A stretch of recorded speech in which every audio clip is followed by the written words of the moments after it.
Our City Council meeting. I'm Mayor Pro Tem Scagliola, and we'll start off the evening with our Pledge of Allegiance and invocation by the Honorable Councilmember Cedric Edwards. Thank you, sir.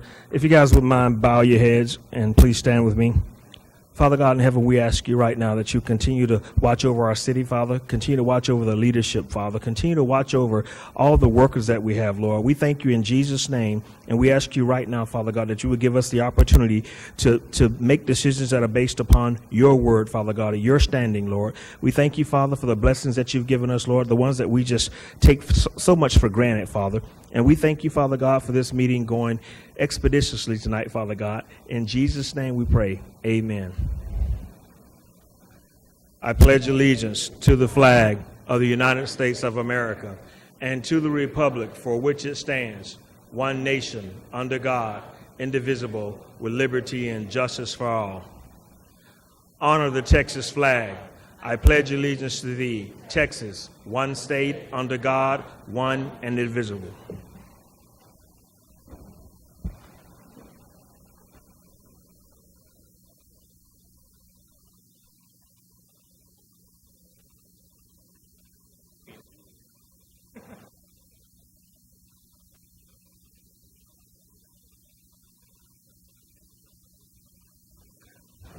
Okay, once again, welcome to the Schertz City Council meeting. First order of business is a proclamation. It's a proclamation recognizing National Payroll Week. So if Ms. Jones is in the audience, I'm going to come down and see you.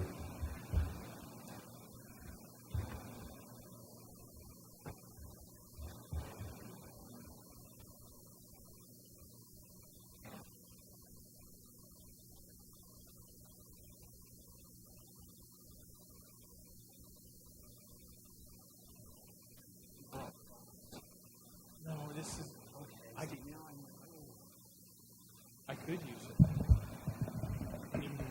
Where's Mickey? Mickey out there? He's not paying attention.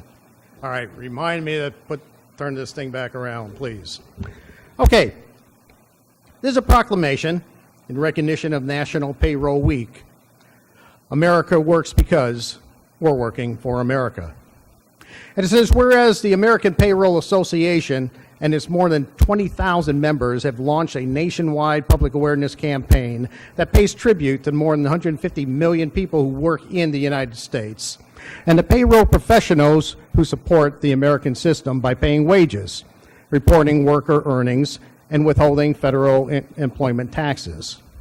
And whereas payroll professionals in Schertz, Texas, play a key role in maintaining the economic health of Schertz, performing such diverse tasks as paying into the unemployment insurance system, providing data for child support enforcement, and carrying out tax withholding, reporting, and depositing. And whereas payroll departments collectively spend more than $2.4 trillion annually complying with myriad federal and state wage and tax laws, and payroll professionals play an increasingly important role ensuring the economic security of American families by helping to identify non-custodial parents and making sure they comply with their child support mandates. And whereas payroll professionals have become increasingly proactive in educating both the business community and the public at large about the payroll tax withholding system, and whereas payroll professionals meet regularly with federal and state tax officials to discuss both improving compliance with government procedures and how compliance can be achieved at less cost to both government and businesses. Now, therefore, September 3 through the 7th, 2018, has been proclaimed National Payroll Week by me, David Scagliola, on behalf of Michael R. Carpenter, Mayor, City of Schertz. Hereby give additional support to the efforts of the people working in the San Antonio and Schertz metropolitan area in the payroll profession by proclaiming the first full week of September National Payroll Week. And it's signed Mayor Michael Carpenter.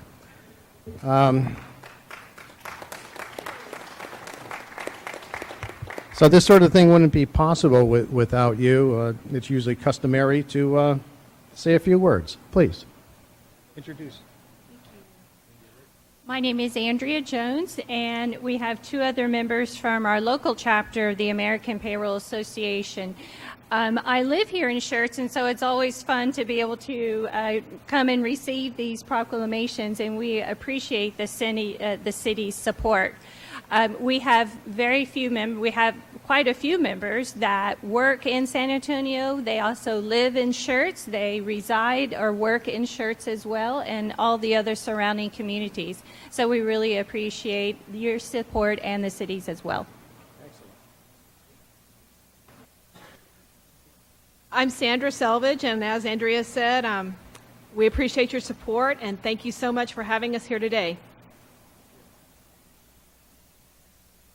Peggy Nolan, thank you so much for having us.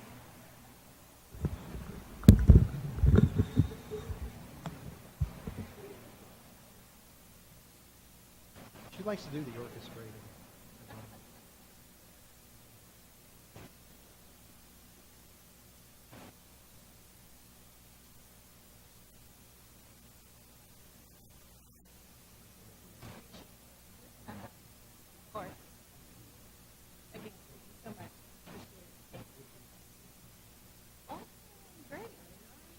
We're having a big celebration, so we'll display it.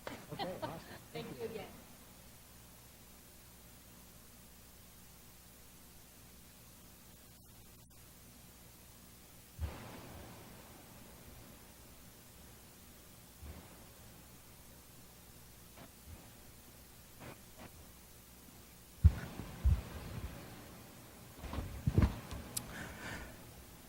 Our next item on the agenda is employee recognition from EMS. I'm not gonna- Good evening, Council. Here about 4 months ago, I did some recruiting up at Austin Community College, and I guess I did okay because we got Ben Potts here. He graduated from ACC back in May with an associate's degree in EMS. This is actually a second career for him. His first career, he came from the Boston area where he received a bachelor's degree from music, where he was a professional musician. So we're happy to have him. It's Ben Potts.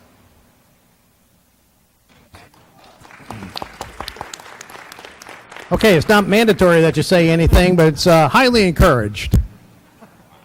Well, Yeah, my name is Ben. New to the Schertz area. I'm looking forward to serving the community, and I want to thank everybody for the opportunity. awesome. Thank you so much. Next, from Public Works.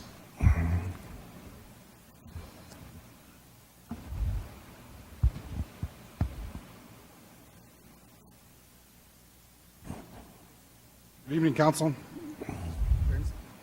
Tonight, I got two employees from Public Works for our Water and Wastewater Division. They both started on August 6th of this year. First one I'd like to introduce is Trey Combs. Trey was born and raised in Fort Hood, Texas. He graduated from Lampasas High School in 2014. He moved from Florida a year ago, now lives in St. Hedwig. His hobbies include bull riding, not fighting, sorry, and fishing. My next employee I'd like to introduce is Hector Malden. Hector was born and raised in Medellin, Colombia. He moved to the United States in 2016. He now lives in New Braunfels, Texas, where he graduated from Canyon High School in 2017. His hobbies include playing soccer, ping pong, and tennis. Wonderful. Okay.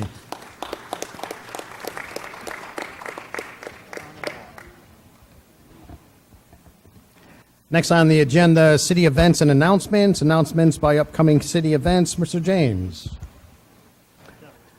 Mr. Dudley. Yes, sir.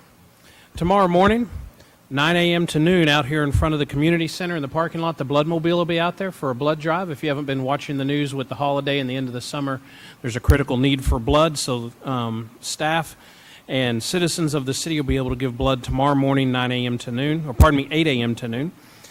This Saturday, September 8th, noon to 4 p.m. is the annual Pause in the Pool at the Pickerel Park Pool. So you can bring your four-legged friends out and let them go for a swim with the family. Next Tuesday, September 11, is our next regularly scheduled City Council meeting, starting at 6 p.m. here in the council chambers. Thursday, the September 13th, is the Northeast Partnership meeting at 11:30 at the Olympia Hills Golf Course and Conference Center. And then, just as a reminder, next Friday and Saturday, September 14th and 15th, is Schertz Q. It'll be in Pickerel Park. It's our annual barbecue cook-off. There'll be live music, a carnival, a family zone, and of course fireworks. So be sure to come out for that. Thank you. Announcement and recognition by Acting City Manager, Mr. James. And no announcements by the Acting City Mayor. Next on the agenda, hearing of residents.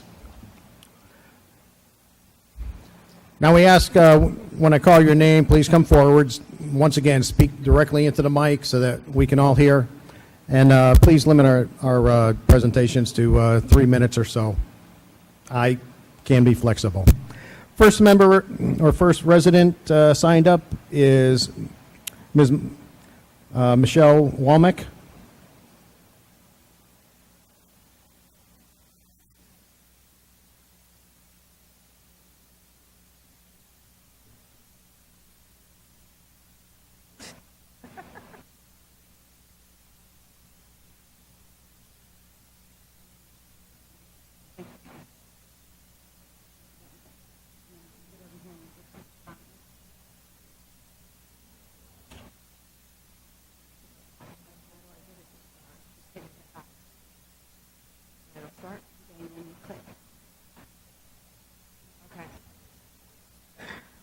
Good evening. My name is Michelle Womack, and I reside at 2944 Mineral Springs in Schertz. Pictures are often worth 1,000 words, so as I speak tonight, I'm showing slides that paint a picture of what conditions were like inside the Schertz Animal Shelter last week. I have also brought packets for council and am requesting that all of my documents and slideshows be added for the official record of this meeting. I was first alerted to concerns back in early June by way of calls and messages about poor treatment of staff, cleanliness, and a claim of animal dumping by the facility manager.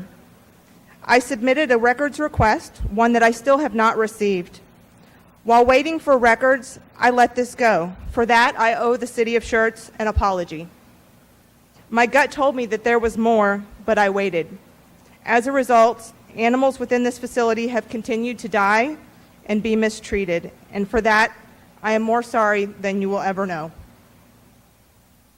A couple of weeks ago, the shelter closed for what they said was illness. I called Ms.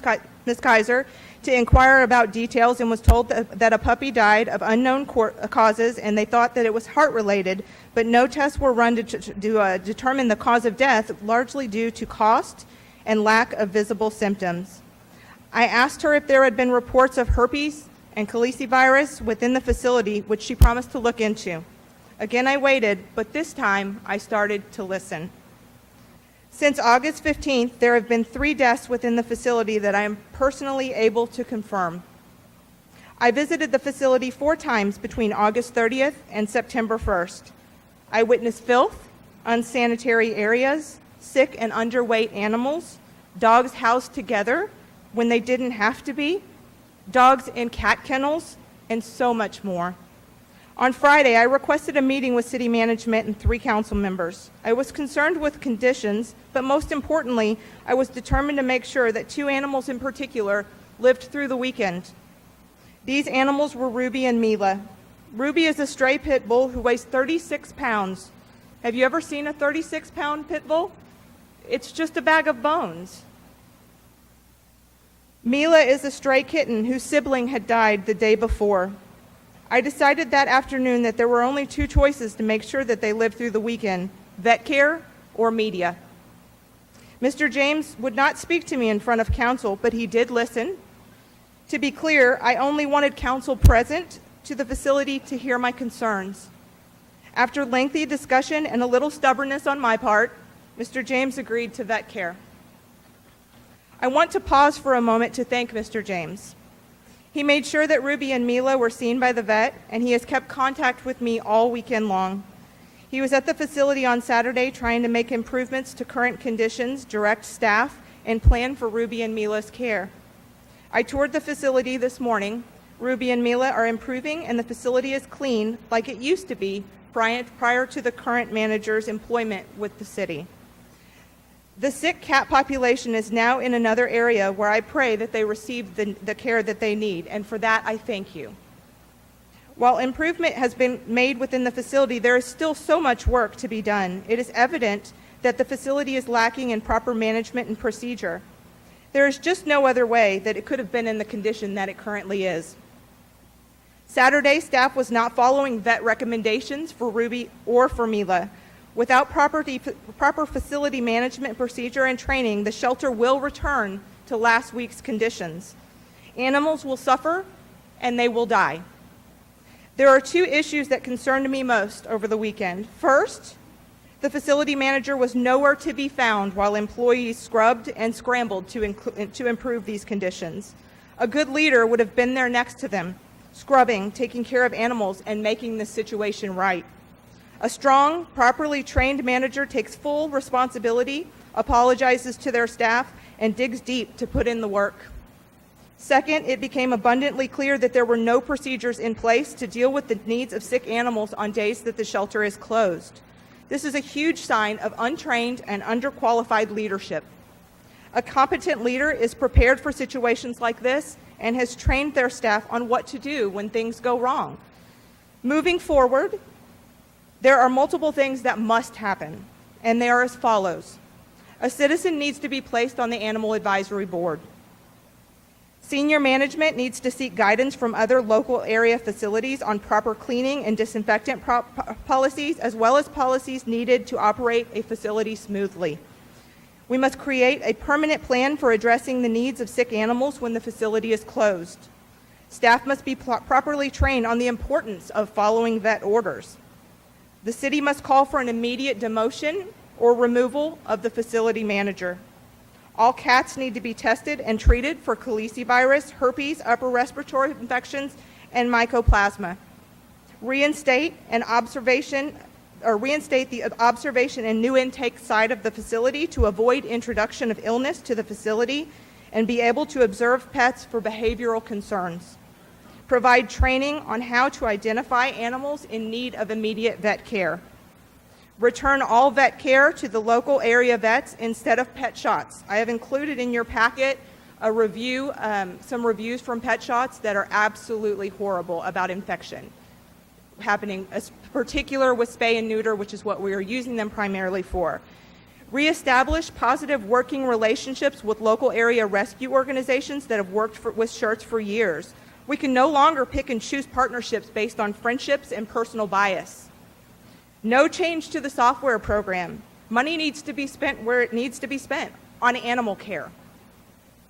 Time cards should be reviewed and cross-referenced by someone outside of the facility to make sure everyone's there when they say they're there. Review of all procedural changes needs to occur for any procedural change on or after April 30th of 2018.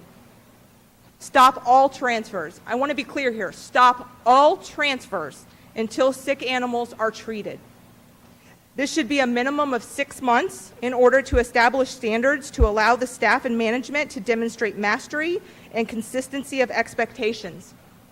When transfers return, no more San Antonio and Austin transfers. Transfers should be from our smaller sister cities only. They don't have big budgets. They need us.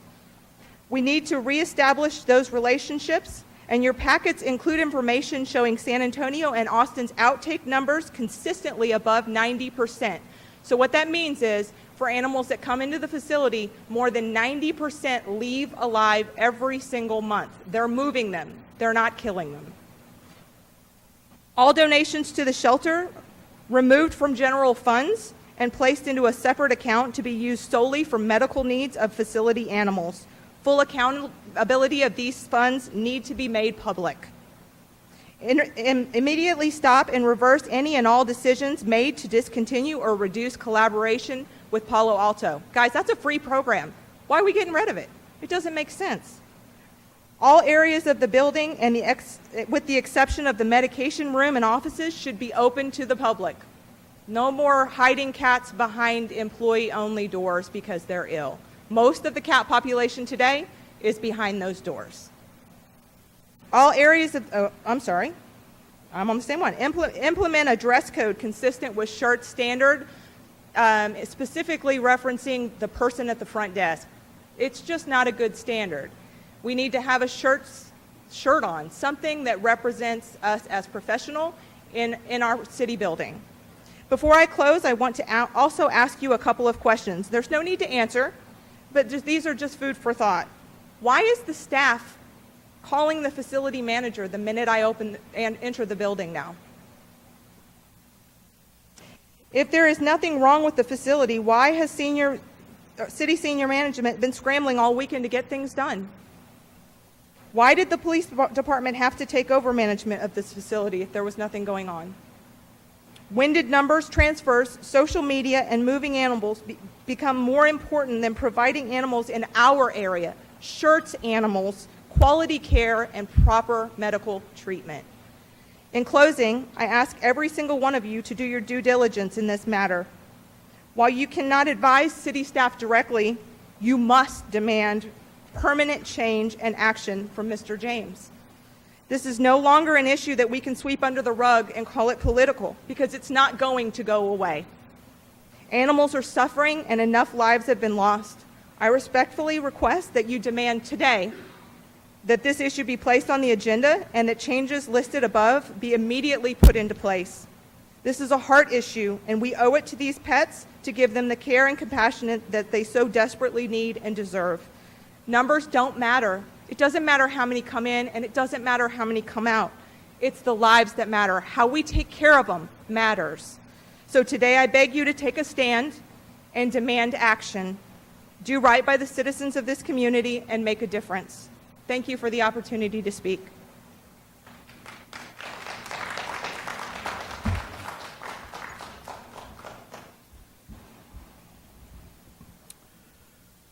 Okay, for hearing of residents, items not on the agenda shall be limited to statements of specific factual information and given in response to an inquiry. And there were a number of good points that were brought up. I'm going to turn it over to Mr. James to provide some information about what's being done and how we can move forward with this. Mr. Mayor Pro Tem, can I have a point of privilege? Sir. Instead of doing it tonight, could you actually put this on the agenda and give us a full walkthrough of what's going on at the animal shelter? I've spoken to Mr. James, and I think that's what he intends. Is that you going to do that tonight? Yes, sir. Okay. Will you include the intake process, the placement process, and the removal of animals there as well? Yes, sir. We will do that. So I appreciate the comments, and again, I in trying to sort of state fact, and I'll stick with that. We had planned to have the police department do sort of an overview of animal adoption in October, but certainly we will move that up and do that next week. We will also make sure we cover all of the issues listed there. And I will say this as a matter of fact. I think some of the points made are clearly very valid. I think it should not have taken citizens coming in and saying, look at these issues for us to notice them and get on them and deal with it, and that certainly is on us. And you know, other issues I think we want to make sure we spend a bit more time with, but I think certainly some are obvious and straightforward. And so yeah, we will have that on next week to do a complete overview and cover those points that were brought up tonight. Thank you. Next person signed up, Mr. Jeff Womack.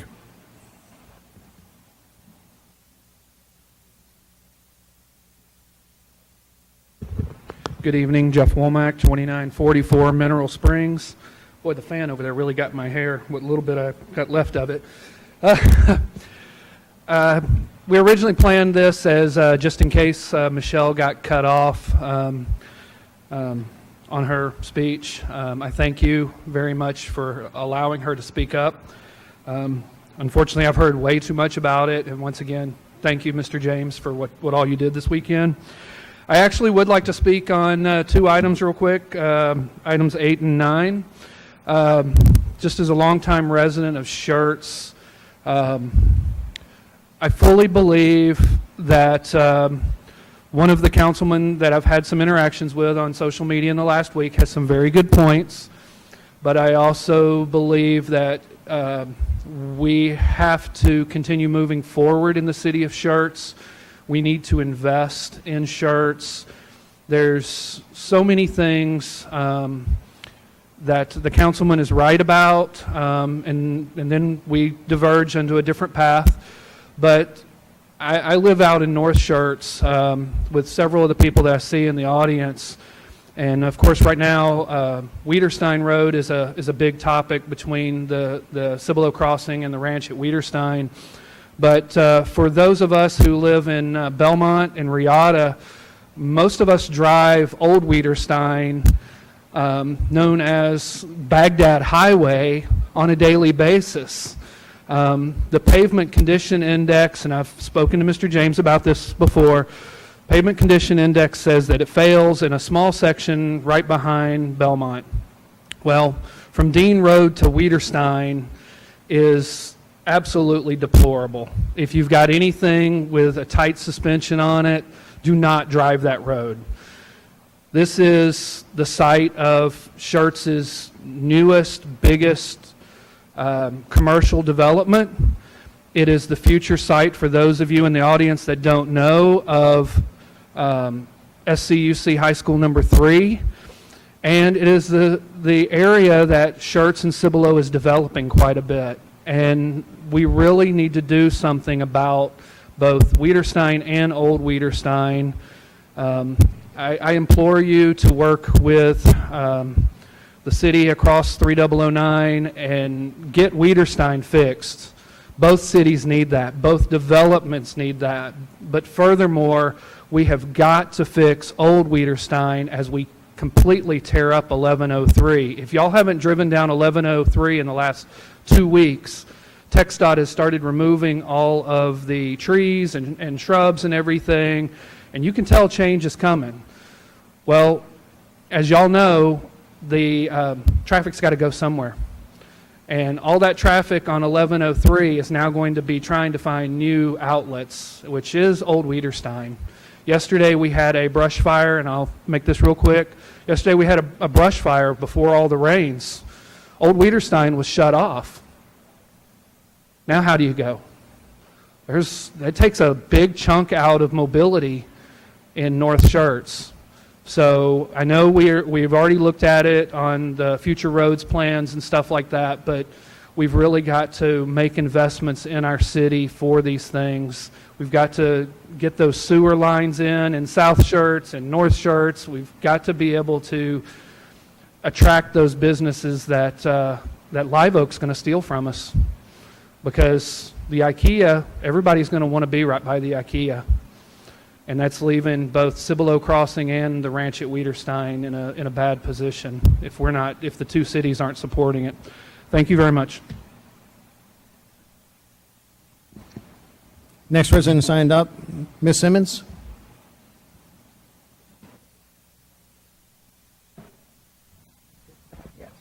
Well, I'm speaking on the Animal Service Center, and I'm sorry.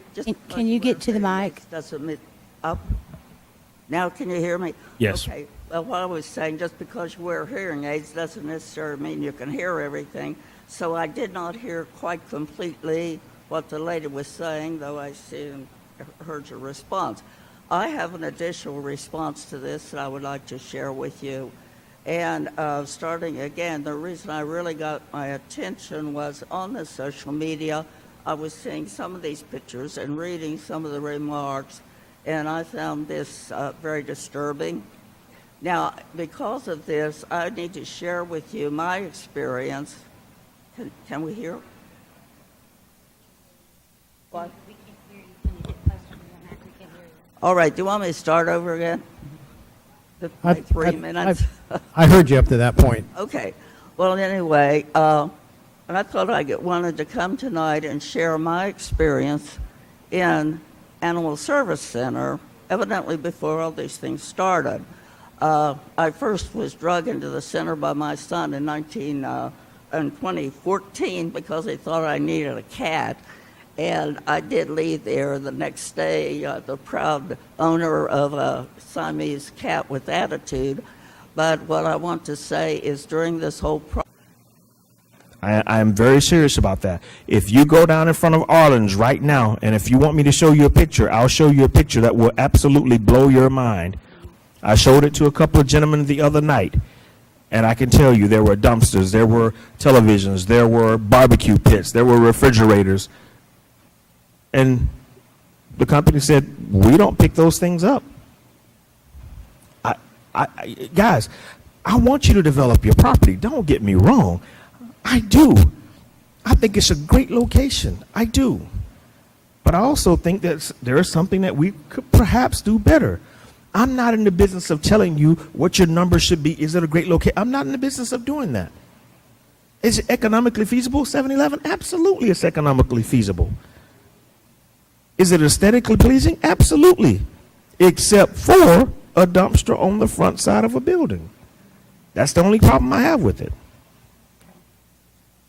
I would implore each one of my council members to take a deep look inside. If you own a property and you're trying to keep your tax value up, you're trying to keep the value of that property up, and you have something that comes in and you start seeing dumpsters overflowing and you start seeing things that are being left in front of a dumpster, what are you going to think then?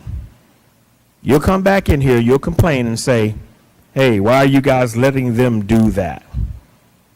And then I'll hear the old thing of, hey, why don't you hire more code compliance officers? I'll hear that. Guys, why am I saying this? I've been on this dais long enough to know that it happens. It happens. And my job is, if I can curb that or prevent that from happening up front, why not do so? Thank you.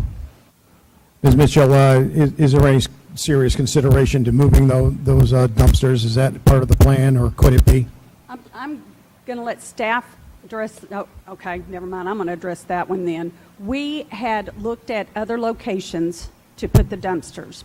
If we put the dumpsters back behind, it's going to pose more of a safety situation for the people that work for 7-Eleven or the patrons at night that have to go out and take the trash out, because it would not be monitored. And that was the reason why we needed it to be in a site visibility, so that if you did have somebody, a 19, 20-year-old that is working at night and they're going to take the trash out, that they're not going back behind in an alley where no one can see them put the trash out, so that it was really more of a safety situation. I can see if there's another reason, is that, but we did look at it. We can look at it again to see if there's another area. But we worked with the city staff. Staff looked at it to see if there was another place we could put the dumpsters as well. So we are very aware that there may be problems with that, as every business has to be concerned with that. And I think that what ends up happening is that it goes on the business owner, meaning that 7-Eleven corporate owns the land. The business itself is owned by a citizen here of the Schertz area.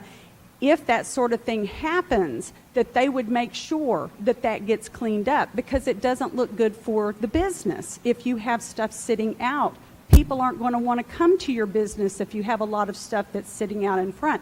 So my guess is that they would want to get that stuff out, whether it's the garbage people who come and pick it up, or whether or not they have to hire somebody else to come and get rid of that stuff. I just wanted to let you guys know my thoughts. Thank you. Thank you so much. You're welcome. Thank you. One other issue Councilmember Crawford brought up was on the number of gas stations, food service establishments, whatever. My understanding is we don't, as a city council, regulate business plans or business opportunities in the city.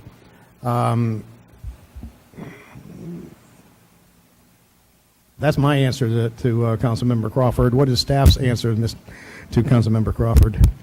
So what I will say is, typically we don't have the ability to do that when zoning is in place. When we put zoning in place, that's commercial zoning, those uses are allowed by right. In this case, though, to be very clear, the zoning stipulates they need to ask for a specific use permit. And the ordinance lays out sort of the criteria, and council can essentially say yes or no to that. And you can say yes or no to that for whatever reasons you want. We have, in the time I've been here, not considered whether or not we feel there's an overconcentration of a type of use, whether there are too many gas stations, too many fast food restaurants. The general feeling is that let's leave that to the market. If they feel they can compete, let them compete. If other businesses can't because maybe they haven't invested, don't have the service, then that's sort of the free market at work. As Councilman Crawford requested, we can come back and do a work session to talk about that topic. But just to be clear, we have not traditionally, or staff has not gotten the impression council wanted us to look at, do we have too many of a kind of use? How do we make that decision? How do we evaluate it? We did not do that in this case, but again, can come forward with a work session on that in the future. Mr. Mayor Pro Tem. Thank you. Any other discussion on this item? Dr. Kaiser. A quick question. So, to Mr. Edwards' point, let's say someone is dumping couches, furniture out there. Who is ultimately responsible for having that removed? It would be the property owner, 7-Eleven corporate. Okay. Thank you. So we have before us ordinance number 18S29, an ordinance by the City Council of the City of Schertz, Texas, simply to approve a special use permit to allow for operation of a convenience store with gas pumps at 17501 IH 35, Schertz, Guadalupe County, Texas. Mr. Mayor Pro Tem. I'd like to make a comment, please, sir. Sir, go ahead. I take a little bit of exception with what Mr. James says because I spent 6 years on planning and zoning, and there are some people that live behind the Little Caesars over by Green Valley Drive in that area where they wanted to put a gas station, and planning and zoning declined a special use permit for gas pumps. Same thing we're doing right now. Planning and zoning approved it. I brought up the issue of I think we have too many gas stations in one area. 6 in one spot is a little bit high. I don't have a suggestion for what else could be there. And if we choose not to have a restaurant there by other option, that's not my choice to make. That's the developer, the businessman. But I just wanted to say planning and zoning has declined gas stations in the past for the special use permit as a point. Thank you. Mr. Mayor Pro Tem, I'm gonna have just one item put up on the slide for you.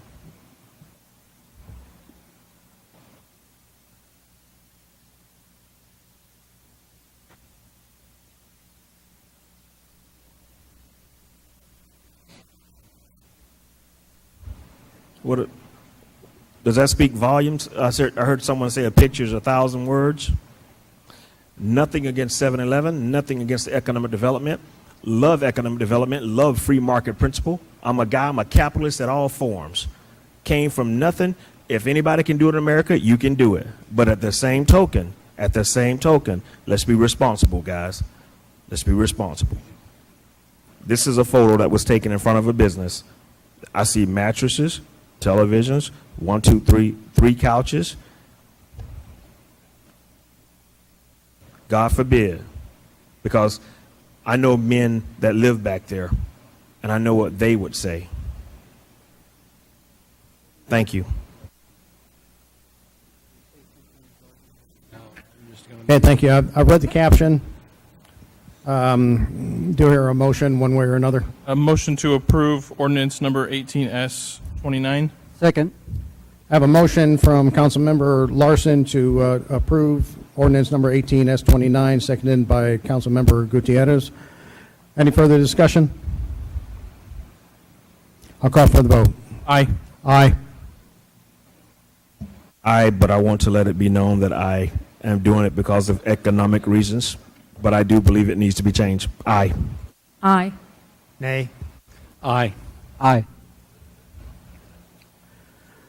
I have 6 ayes and 1 nay from Councilmember Crawford. Motion passed. Moving on to discussion and action items. Item number 8 is a public hearing.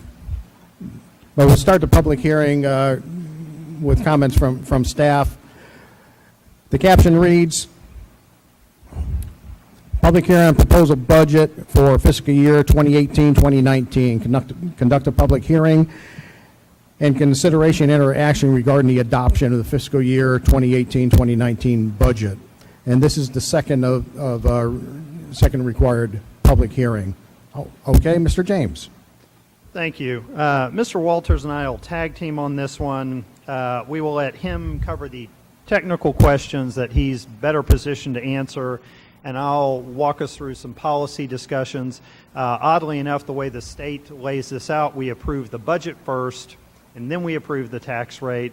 But fundamentally, your budget is established by your tax rate and your estimate of revenues coming in for the year. So clearly, we would ask that council keep that in mind with regard to your actions so that we try not to find ourselves in a situation whereby we approve a budget, then approve a different tax rate, causing us to have to go back and make adjustments to the budget, which is why James often gives these things together. So, but again, typically when we approve the budget, it's with an understanding of what tax rate would go with that. But what I want to talk about, because I think we had a very good conversation at council last meeting about this, and it really seemed to hinge on where are we really headed as a community and how do we find the appropriate balance. Everyone wants high quality of services. Everyone is concerned about the cost to our residents and our businesses to pay for that.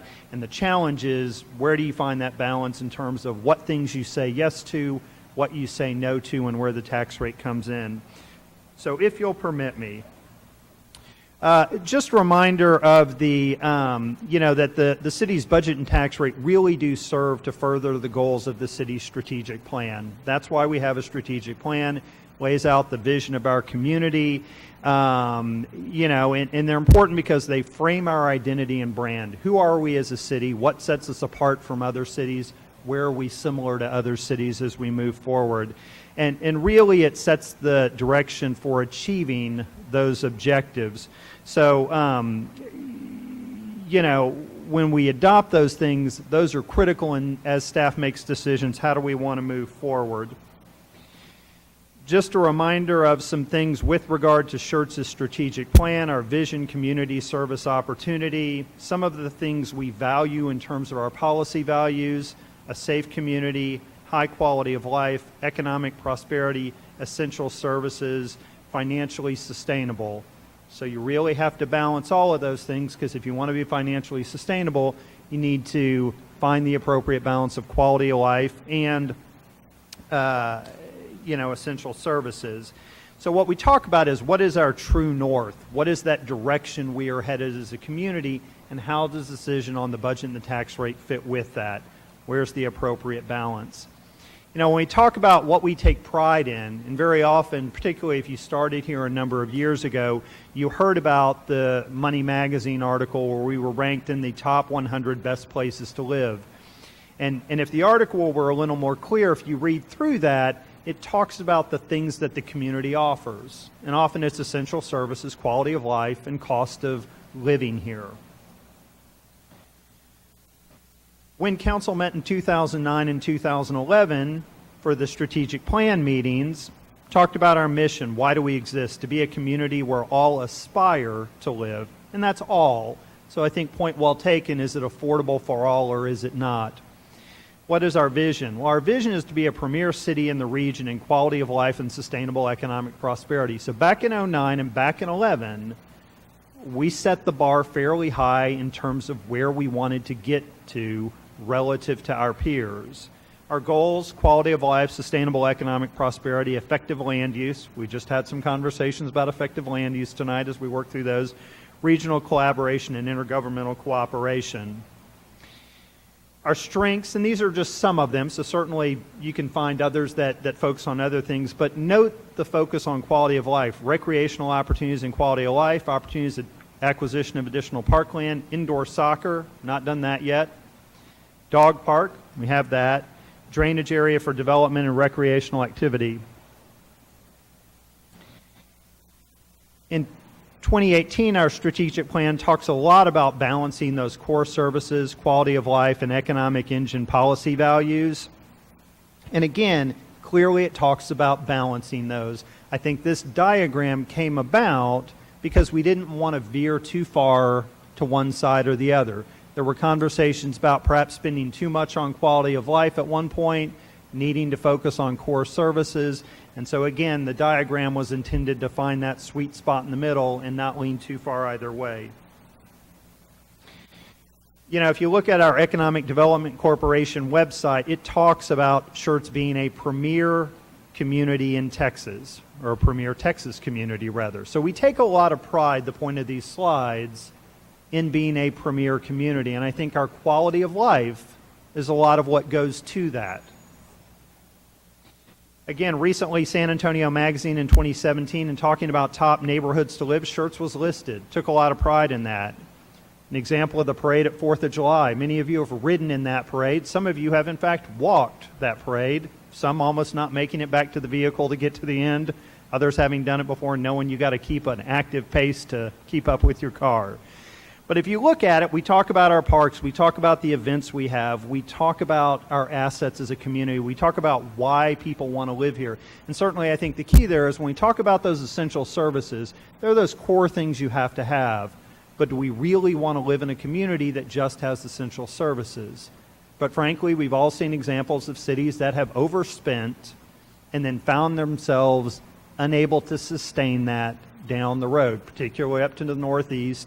I've told a story working for the city of San Antonio where residents said, we have enough parks that aren't taken care of, we don't need any more. So I think the point's well taken. Be careful what you bite off. Be careful what you add as a facility because you have to maintain it going forward. You know, in terms of the community survey report that we did, what our residents told us, you know, the 3 parks and recreation services that respondents indicated were should receive the most emphasis: walking and biking trails. We've got the grant, we've got the city money, we're working on the design of that. Maintenance and appearance of city parks. We've focused some on that, but we've talked a lot about we haven't done it enough. And then the number of city parks. You know, city parks and recreation programs were also the highest priority for the city when ETC Institute, that's the group that did the study, analyzed priority investment ratings for overall city services. And, you know, because we value resident input, we've put in the budget another $25,000 to redo the citizen survey to find out what they think. I think some areas we've probably moved forward, some probably we've stepped back. We heard a little bit about that tonight. And some areas we probably haven't made a whole lot of notable progress. So we also talk about why our respondents moved here. And this may be a little bit disappointing because when we talk about everything we've done, we talk about Schertz as a community. The top reason, something none of us control, it's location. And that's given us a lot of things, particularly with economic development, but we can't control it. But 71% of folks, so that's why I moved here. The next reason, though, 60% is quality of life. Next reason, safe community. And then right on the heels, I think fair enough, is it's affordable. So again, indicative of finding the right balance, but I also think indicative of the fact that residents truly do value quality of life facilities. You know, we've done a number of Council on the Go meetings because, frankly, these are not well attended.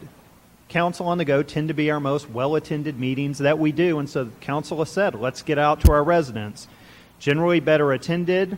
We've often included updates of parks facility because residents have shown an issue, and we've gotten feedback from residents, particularly on quality of life, taxes, things like that. So if you think back to what we heard, what generally were we hearing from our residents in those areas? And again, because we value this in going out and communicating with our residents, we spend about $6,000 a year to videotape those meetings, so there's a cost to that. And we've had comments about the quality not being good, and let's do a better job and make sure we do a good job. We've done our community budget meetings, and I laughed and told somebody I thought a lot about how to phrase this first bullet on there, and this is what I've come up with, so I think I did okay. But perhaps I'll hear from folks that I did not do okay. Although not well attended, these meetings provide a forum for those residents who are highly engaged to discuss the budget and offer their views. And I think we think there's a lot of value in that. For those folks who take the time, as many of the folks here are, to show up at these meetings and show up at these, we really ought to have a conversation, really walk them through. And what percentage of the attendees generally supported the proposed tax increase versus not increasing taxes? So again, given the staff time and the cost, do we want to continue to solicit our input from our residents? And how do we factor that input that we heard in the decision we make with regard to the budget? So I think I'm going the right way. So at the last meeting, I think we heard some good comments about, hey, in lieu of raising taxes, we can make some cuts to some things, and these are tough choices. Nobody wants to, but frankly, that's what that balance is about. So shred days, outdoor pool, stop the free lunch for non-Schertz residents, going digital with Schertz Magazine, reduce the number of parks, stop adding new parks. So just a couple of things. You know, we've proposed kind of 2 shred days per year. Just as some of you noticed in the Schertz Magazine, we have listed that the first shred day is coming up next month in the new fiscal year. If council doesn't approve the budget, you know, likely we wouldn't cancel it. We'll find the money out of contingency, do it, and then not do another one, but wanted to make clear. But keep in mind, we collected over 9,000 gallons of paper to be shredded at the events this past year. It was a big turnout. We seemed like we nearly killed a couple staff people and council people. We had traffic backed up in Schertz Parkway, got a very good turnout for it. While some residents may own a shredder, others clearly do not, given that we had some people show up with a few pieces of paper, and it looked like others had 30 years of paper that they came and wanted us to shred for them. So we could reduce the level of service. So before we say just cut entirely, we could drop it to 1 a year and cut the cost. But perhaps we should consider this as part of that larger discussion of solid waste. Number of times trash is picked up a week, cutting some costs there. Increased emphasis on recycling that we've heard about and asked for presentations on. Allowing businesses to select their own trash service rather than offset the cost of residential service through mandating a commercial vendor. And then brush chipping.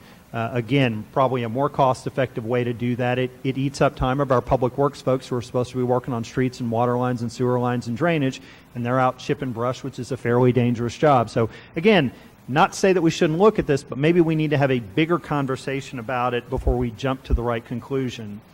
Same thing for some of these things. Closing the pool, saving $150,000 a year. Keep in mind, for the 62 days both were open, we had over 12,000 folks.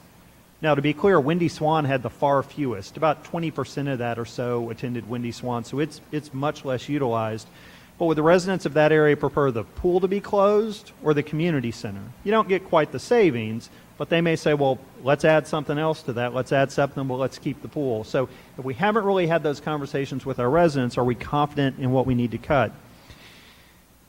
You know, once we close it, can we go back on it? Once we close it for a year, we quit doing maintenance on it, it doesn't have water in it, can we undo that decision if we change our mind? So we just need to be thoughtful. Comments about splash pads. Well, we called Universal City, our friends over there, and it said, hey, how much did it cost you? What are you budgeting? What I got, and to quote them, was small in all caps, which was a bit ironic. But they said the one being built now has UC staff doing the grading, trenching, etc., so they've used their own staff to reduce cost. It's costing about $600,000. They've got about another $25,000 put in for fencing and shade structures, and about $25,000 to maintenance operation. Now that's a whole lot less, $25,000 a year, than the $150,000, but you're making a big investment. But they were quick to go on and say, but keep in mind, we are planning a larger one in UC Park for $1.5 million. So again, I think the suggestion that we need to look at other alternatives is valid, and that is ultimately what staff is proposing. What we're simply saying is, let's make sure we've thought this stuff through fully before we jump to some of those. You know, with regard to the free lunches for non-Schertz residents, we've applied for some grant funding. Generally, the city of Cibolo has said they're willing to kick in about $40,000 a year for that cost. We can continue to look to ways to drive revenue and donations while maintaining the level of service. Keep in mind that those folks not Cibolo residents, it's about 21%, so maybe 20 meals a day. Generally, they're smaller cities with just a few folks, or they're cities that already have a senior center that are likely not to contribute. And again, you know, we can evaluate that, but just so we talk order of magnitude at this point, if Cibolo were to contribute, that's the case. Schertz Magazine, we've talked a lot about, the going digital, maybe save $115,000, maybe more, because it may involve some staff costs with that. But currently we print $180,000 a year. This year, in fact, ironically, we were looking to up that to $192,000. Digital reads are growing, 342 to 461 from 2016 to 2018. The average time spent jumped from 2 minutes 43 seconds to 3 minutes 20 seconds. Not sure 3 minutes 20 seconds is really a full review that we get with the paper version, though it's hard to tell. It's hard to tell how many are tossed in the trash right away. Keep in mind with the Digital Parks Guide, that had 1,760 views, so it had a higher number of views. We actually do a bi-weekly newsletter, so to be clear, we do a digital version of our magazine now, so to keep the numbers in mind. We also do a bi-weekly e-newsletter. It goes out to over 8,000 people. We get a bounce rate of about 11%, and then about an open rate of 19%. So we send out a lot, don't have a whole lot opened going forward. About 700 copies of the magazine are distributed to folks around town for people to pick up. Staff keeps about an extra 50 or 100 of those. And I will say that with the August magazine, with the Girl Scout on the cover, we don't have any more copies of the magazine. It was a real popular one. We get a nice cover, we get a good topic, they go. Here's an example where we've had a lot of people pick up that magazine. But certainly understand, it is a costly document, and decisions we've made to have it mostly be content, really have ads to support our local businesses who are trying to target our residents, and have it be cost effective, it means we pay for the magazine. While digital is growing, keep in mind, going back to the citizen survey, 83% of respondents, the highest, said the magazine was their primary source of information. So until we survey again, and we may get different results, and I think staff says we think we're moving more digital, but until we redo that survey, see how the numbers have shifted, do we want to make that change yet? The other thing is, interestingly enough, that may have got missed because it didn't make the cut, but staff had proposed adding money for video content, which we've seen to be very popular. We did the Hawk crosswalk video, over 1,000 views on YouTube, 17,000 on Facebook. We just did a new one on safety guard crossing, the issues we've had with people cutting, and I'll look to Linda. How many have we had views? I can't hear you. 1,400. And when did that go up?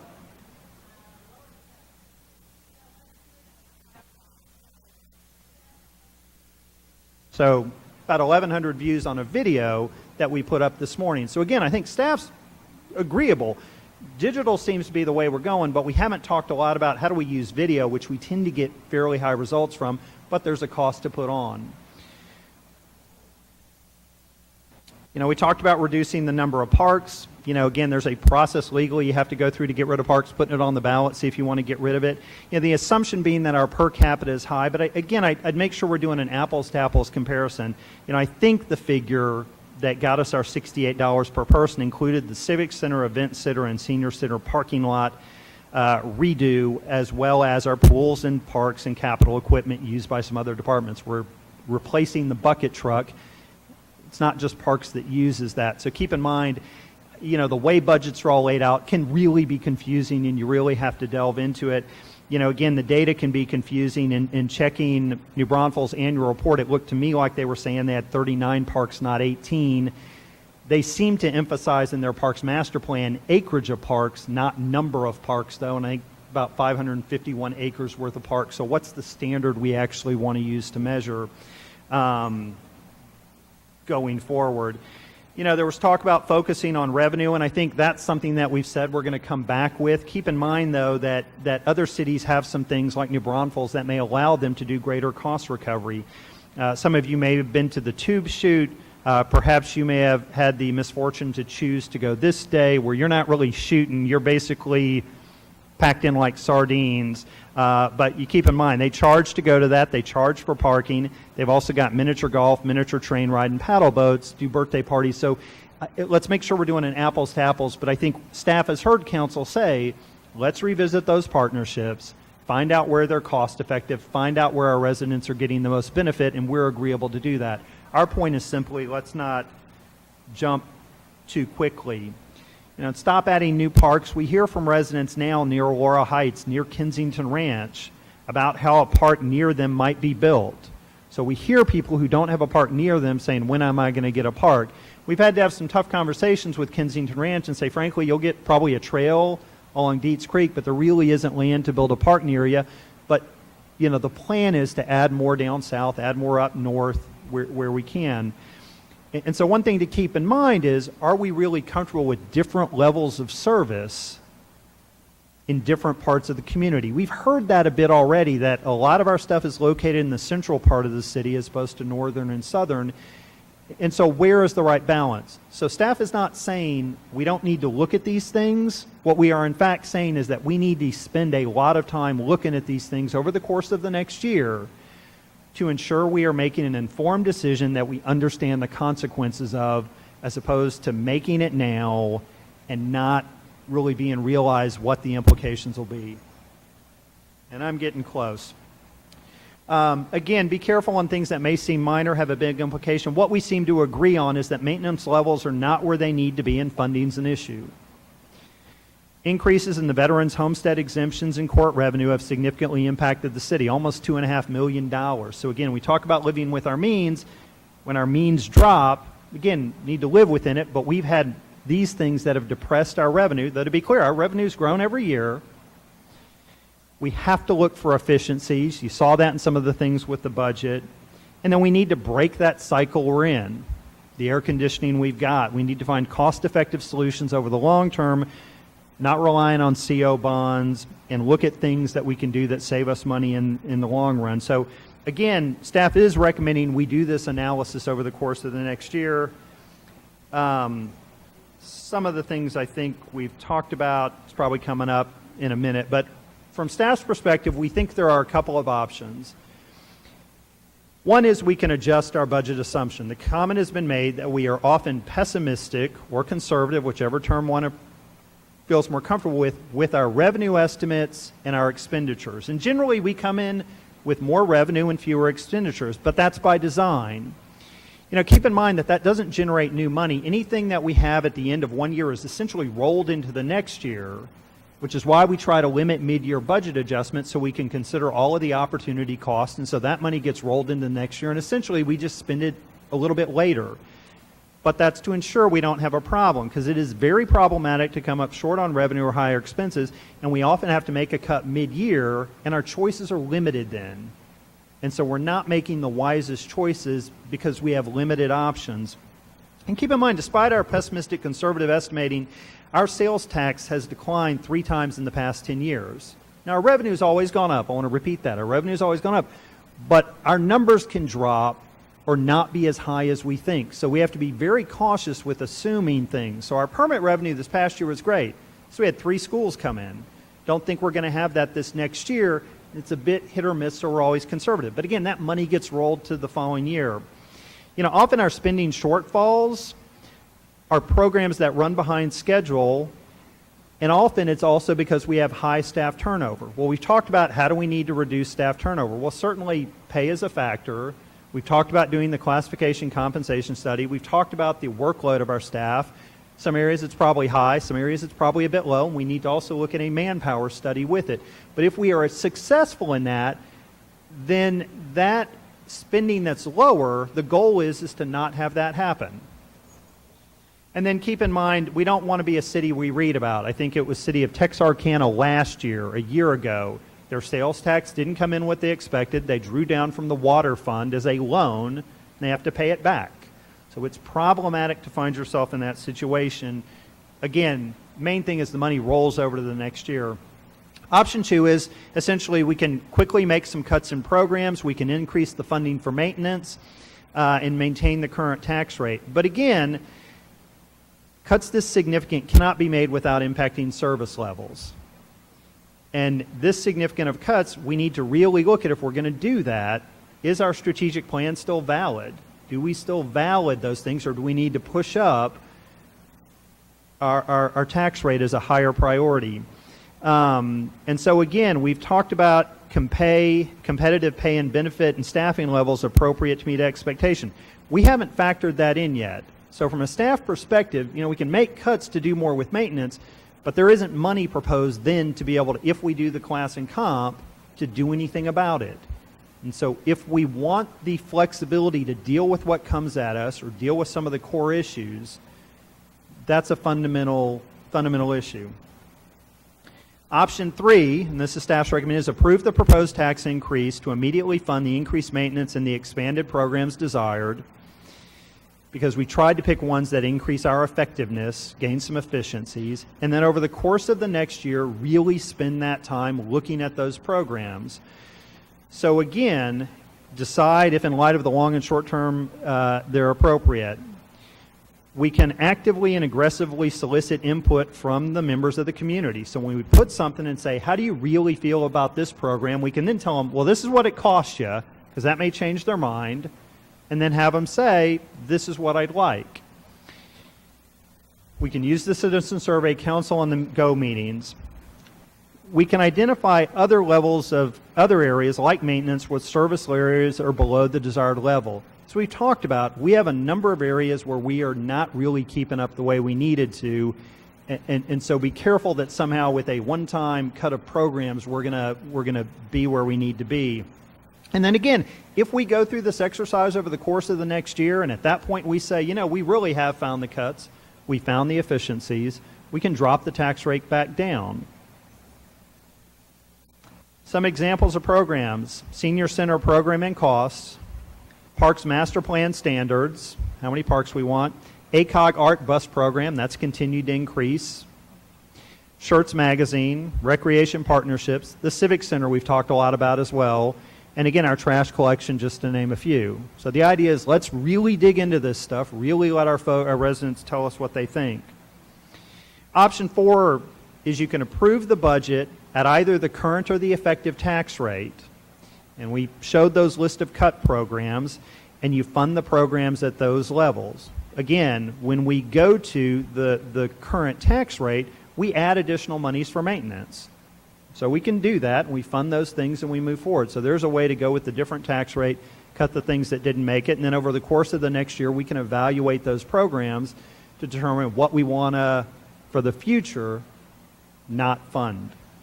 But staff is recommending option 3, and it's fundamentally because we think we've set a vision for the community that the community, based on the input we hear, values.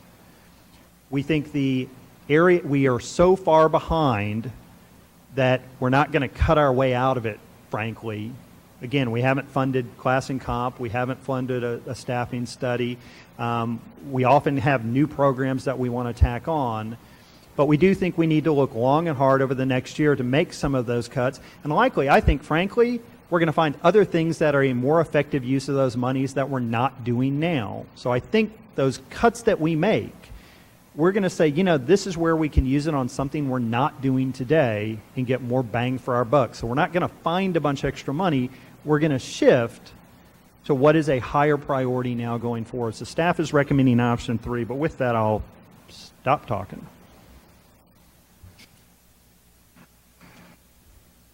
Thank you, sir. That was comprehensive there. And Mr. Walters, do you have a speaking part in this? No. Does staff have anything else to present? Okay, well, this is open for public hearing. So it's 7:44, and I will open it up for a public hearing. If the residents have anything to say about adopting of the budget for this fiscal year. And if you come forward, please state your name and, okay. Back yet again. Brent Bolter, 2633 Cloverbrook Lane. So you've already heard me speak to the fact that I support the tax increase. I spoke at the public hearing last week, I spoke at the budget meeting, and said the same thing. Giving Mr. Larson due deference to his presentation and acknowledging some of the truths that are in there. But again, I support raising the tax rate for all the reasons that have been outlined as to why it's a good reason. I saw in Mr. James' presentation tonight some things that I think were positive and speak to what I was going to come tonight and speak to. I don't think in the past that it's been a normal part of the budget planning process to look at potential things that don't need to be in the budget anymore. I think, and this is true, especially true at the federal government, what happens is, here's all the list of things that we do and we pay for. This is all the things that we did last year. So what happens in the next year is, here's all the things that we want to keep doing, okay? And then it's a question of, are we going to give anything more money, or are we just going to keep it to the level of what we did last year? And then what else are we going to add that maybe we don't have in the budget? So that's generally the way things have been done. What I would like to see is, as part of the normal budget process, not only do you take a look at, okay, what are we going to keep, what the levels of funding are going to stay the same, but potentially what's now outlived its usefulness, what needs to not be in the budget anymore. You don't keep it in there just because, well, we've had it in there for the last 9 years. And again, to Mr. James' point, yeah, allow staff to take a look at it. Go out there and get comments. Council on the go, bring it up. Hey, here's what we're looking at. What's your guys' input? I just think that it's not been part of the process. So going forward, I think that should be a normal part of the process.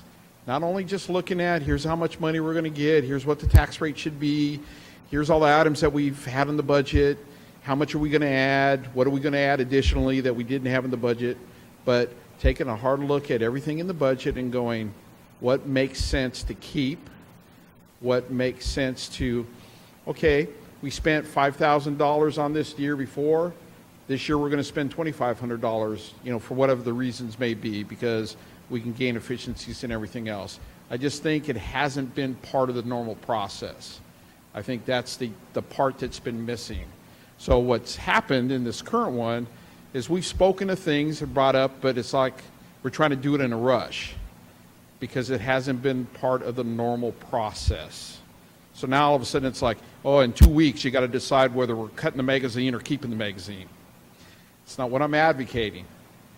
Let's make a normal part of the process going into the budget planning going forward that you take a look at those things and you have time to study them and then decide, okay, this is what we're going to do here, versus 2 weeks and do we cut, do we keep, whatever, because that's not enough time to allow everybody to, get a kick in. We keep it, we don't keep it, whatever.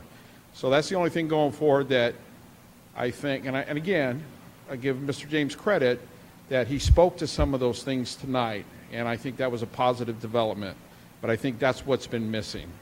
So with that, I'll sign off and not break my 3-time speaking last week record tonight and just leave it to twice tonight. Thank you. Thank you, sir. Anybody else?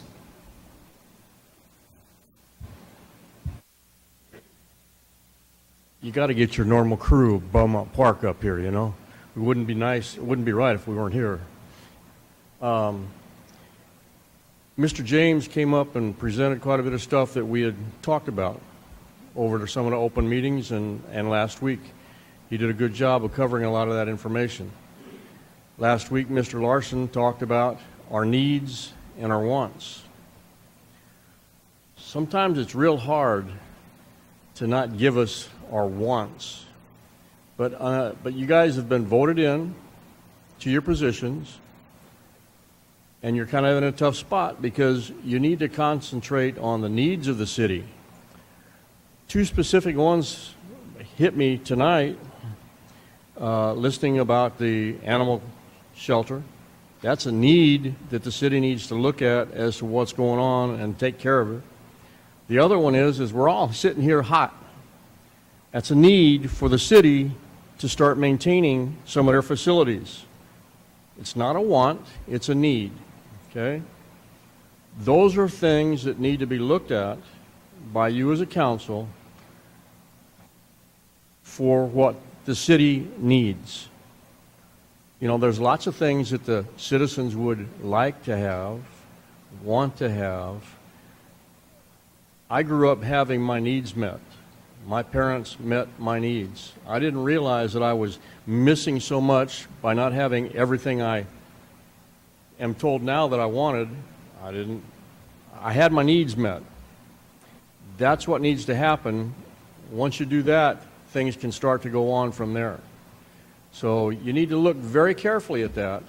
The city, and he did a good job tonight. He presented quite a bit of stuff. But you need to look at the needs of the city versus all the wants of the city. Sir, before you leave, name and address for the record. Dana Eldridge, 2628 Gallant Fox Drive, Belmont Park. Thank you, sir. You're back.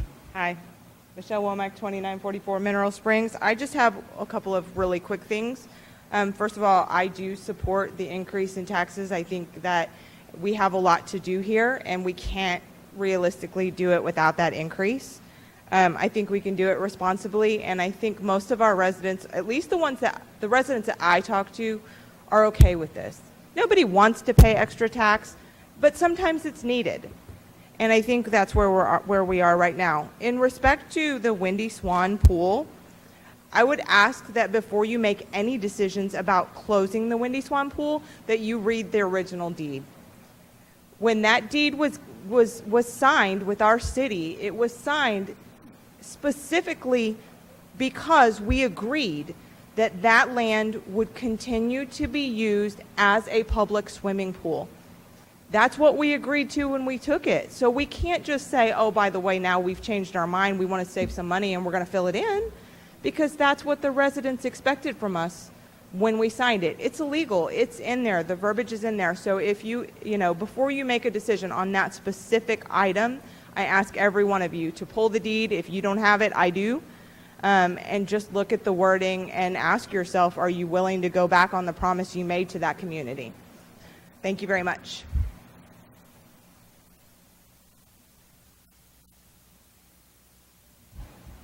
Yes, sir. Welcome. I'll be good this time. Frondo Hayward, 2628 Hansel Heights. I went to the workshop, right name? Workshop? I went to all the budget meetings. I sat in all the city council budget meetings. And I just want to commend Mr. James and the staff for the work that they've done with looking at the budget. Background, I did fuel budgets, my last gig in the Navy for 3rd Fleet.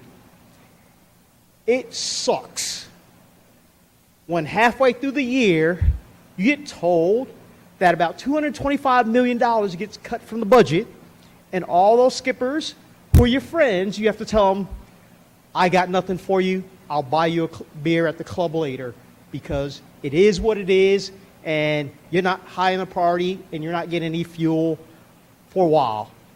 You get enough to go out maybe once or twice a month. Everything else is in the trainer, but these guys are the next to go down, sailing away.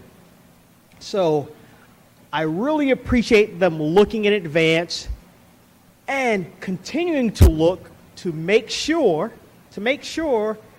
that we figure out what's needed, where we can refine things at, and what we can use to go forward in the future. I don't like paying more in taxes, flat out. But the reality is, sometimes I may have to. Been pounding the pavement here recently, and lots of people have echoed different things of what they're not happy about. And some of them are roads. You need money for the roads. We know roads need to be fixed. I don't know how we get there. This isn't the farm. We got farmland in East Texas. But most people who move to the city are looking for paved roads. And as council, you guys have a hard thing because there's a certain expectation for even the council. There's an expectation for the city staff to meet those. If we're asking you to do some things, we've got to be willing to fund the things that we're asking you to do. So I really appreciate if y'all, as mentioned, do that survey to figure out, okay, citizens, you want this. This is what it's going to cost. Now, give us feedback. I really wish more people came out to all these budget meetings so you could have face-to-face feedback to make your decision a little easier with that direct thing. It is what it is, and I know there's going to be public hearings, so hopefully you'll get some more feedback from public hearings. So I'm going to say I don't like taxes, but I know that they're necessary, and I commend them on the job that they've done and the fact that they're going to continue to look to see where they can be cost-effective when taxes go up. Thank you. Anybody else?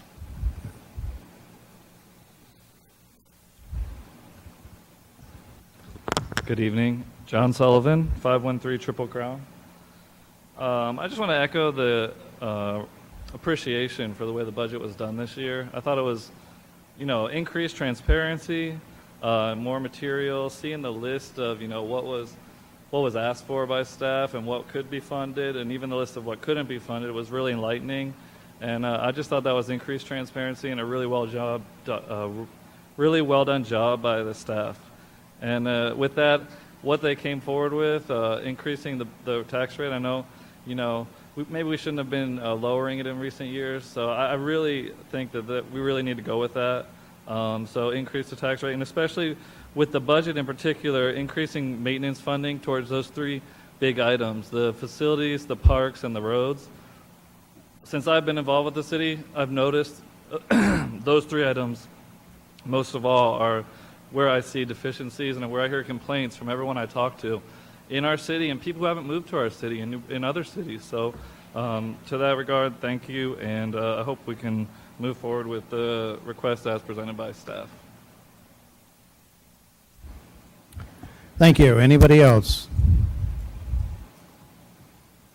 There be nobody else. 7:58. We'll close the public hearing. Now, item number 8, ordinance number 18T32, consideration and/or action approving an ordinance on a proposed fiscal year 2018-2019 budget. Mr. James. I apologize, Councilman. If I may, though, I intended to mention this just in the interest of, again, transparency and letting you know. One of the things that we do every year is we talk about our water and sewer rates. You may remember that we've briefed you, and as you will see up here, the rate structure we've had for typical 5/8 meter, 5,000 gallons of water and wastewater, this is what we had shown in terms of the increase going forward, 70.56 to 75.14. That's to come forward in the future, but in light of, I think, a valid point, all this stuff adds up and it stacks. I didn't want to have this presentation and not remind you of this fact. I will tell you, though, that staff isn't going to be recommending what we have shown you previously. Every year we redo the study, we evaluate that. They say, what are our expenses, what do we need, how is our use, what are water costs doing? And so positively, to a degree, we are not going to be recommending that it go up as much. We are still recommending an increase. That's about $3.50 more a month, but it's less than what had been. But I just didn't want to have this budget presentation with staff having received the report late last week and not mention it in deference to transparency and that public trust. Wanted to kind of remind folks that there is an increase there too, it stacks, but that lets you know that when we come present, we think we can, the consultant has two options and we don't need to go up as much on that. And that still allows us to be sustainable and look forward to the future. So I apologize. Is that all we have from staff? All you have from staff, yes. Okay. Let me read this ordinance number 18T32.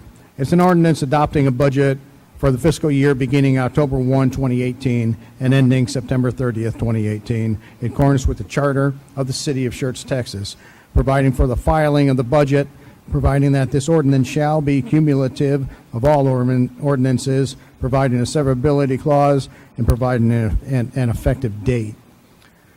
That having been said, I'll open it up for discussion by the council. Councilmember Edwards. Several things. Mr. James, we recently had a discussion about Wiederstein Road.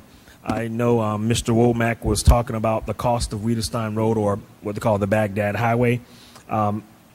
Reality, we had talked about this mile or so stretch, and that number that we received was somewhere close to what, 25 to 40 million, depending on what we did. Let me see what Kyle can remind me of. Just the stretch, the mile or so, it would come up not 4 to 6 million for that. Are you talking from 35? Are you talking from 35 to the corner, or are you talking the 35 backside? to the corner. Okay, but we're talking, I think he's talking about the backside up to Dean Road. Backside, I think, was somewhere in the order of magnitude of all the way to 1103. You remember? It's about 11 million or something, wasn't it, I think? What was our estimate on that? Yeah, Kyle's going to pull it up. Let him Okay. pull it up, we'll give you that. So I want the citizens to know what that number is, because we looked at this all together, combined, and it was a huge number, if you guys all remember that. So I wanted to just have that for public record. Second thing, how many workshops do we have, budget workshops? You remember? With council, we had 2 budget workshops outside of council session. We had the early one back in February-ish where we kind of talked about need, and then we had the subsequent one a couple months. How many for the public? We had 3 of them for the public. What was the attendance of the public budget workshops? Ms. Hayward, you were there. Yeah, you guys were there. We had, I don't know, between 4 and maybe 10 or 12, maybe the 4 to 8. Mr. Edwards. Yeah, I think it's fair. Max. Mr. Edwards, we probably had 20 different people in 3 of those meetings. Yeah, Combined. Not 20 counting total. staff and regular folks that, Okay, Fair so- point, yes, sir. yeah, very, I just want that to be recognized, because we received these emails. I'm quite sure everyone received the email I received today saying, we're watching you, and if you raise those taxes. Just reality. And that went to everyone, by the way. So if we talk about the magazine streamlining, you know, my question about that magazine was simply this, and to Mr. Larson's point, I was saying that we have multiple contracts for printing. Yes, sir. I was saying give that one company an opportunity to streamline that process. And I know they have to do a different font, a different layout. But if they want a shot at that, I think that would be more conducive and more efficient. That's what I was saying about the magazine. And I'm going to go down the list. You can answer if you want. One-time purchases. We talked about a machine at the budget workshop. We talked about a machine that they needed in maintenance. The machine was a machine part washer. Yes, sir. One-time purchase that can save us money with efficiency. A properly trained staff, one-time purchase. Next thing, chipping services. Now, at one time, Bear Waste did all these things for free, clean up and all those things. Remember that? We went to a new service contractor with Republic, right? We did that. I'll let Dudley speak to it. I think when we went to that, the service is always cost. We've always had staff do it. There's been some maybe lack of clear, or I'm not sure practice was always consistent with the contract. Is that accurate, Dudley? That is correct. Prior to 2015, Bear Waste would do bulk pickup of brush and other things, couches, refrigerators, etc., and they would work out the rate for that with the citizen directly, and the city was not in that picture. In the 2015 ordinance that was passed, while Bear Waste was still our provider, the city made sure they were inserted in that process, and we also gave our citizens 12 pickups a year of bulk waste at no charge. Then shortly after that, Bear Waste sold their organization to Republic, and Republic continues to be bound by that ordinance. So the first 12 pickups in a 12-month period by our current ordinance are at no cost to the citizen. We still pay Republic Services now for that pickup, but that's why the city's inserted in that, so we make sure what's getting picked up is what we're getting charged for.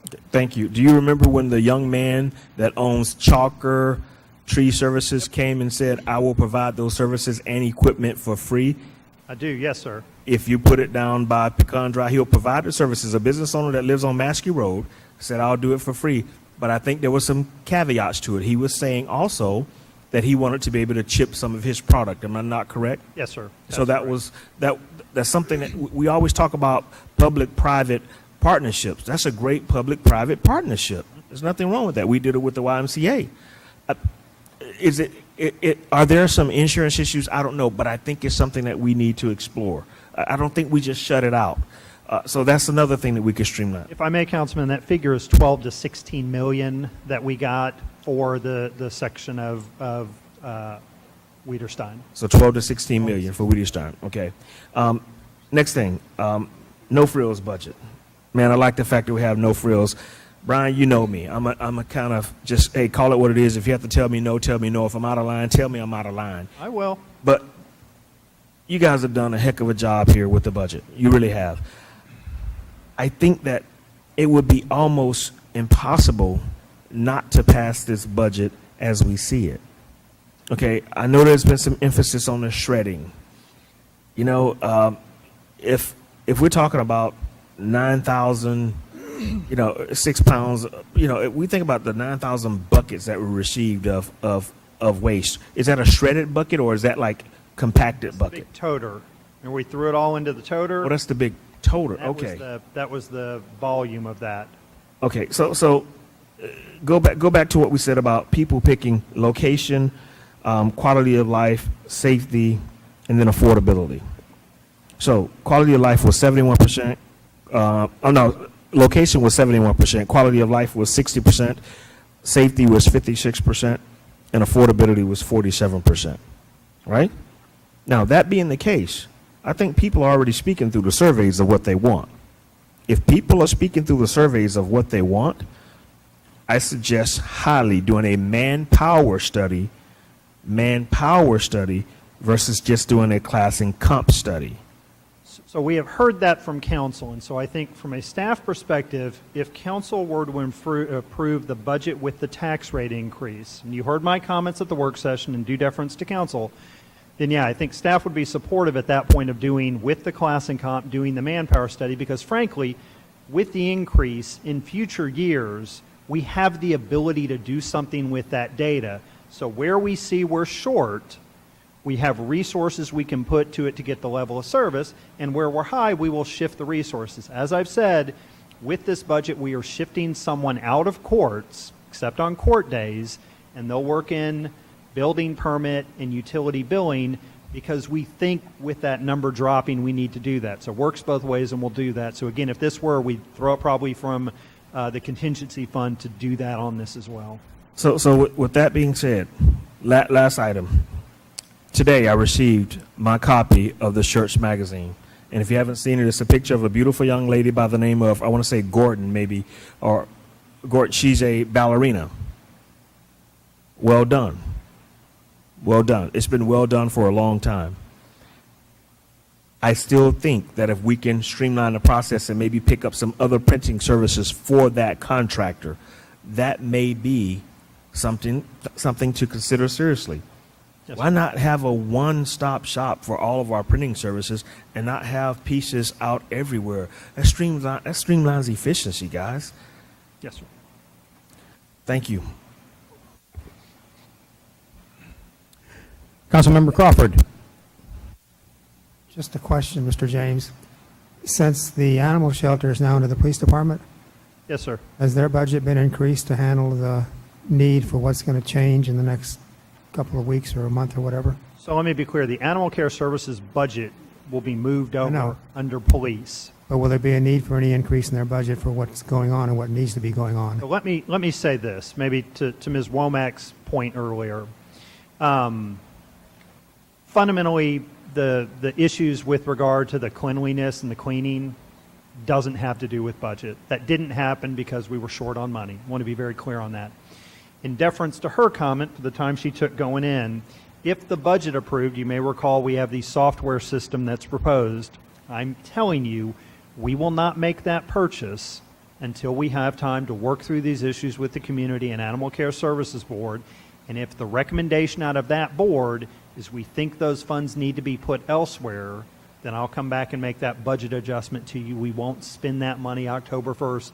We'll find a way to get there. We'll make sure we get there. We'll talk about the efficiencies we get with that and other things going forward. So I will tell you this, that we are already in process of making some shifts. Some of those may have some cost to it.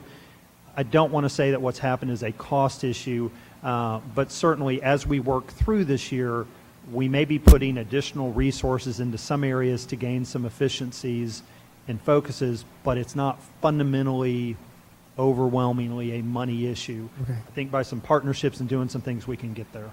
One other question, real quick. I'll come back to it in a minute. That's okay. Okay, and to be clear, it was 9,000 gallons. Those toters are more than a gallon each, so it wasn't 9,000 toters. It was 9,000 gallons of stuff, paper stuff. Sarah, was that accurate? Yes, it's the 64-gallon container, and then total we had 9,000 gallons. So James or Kathy Woodley, who do a lot of math, can tell us how many that, toters yeah. that is. Councilmember Larson. Well, I'm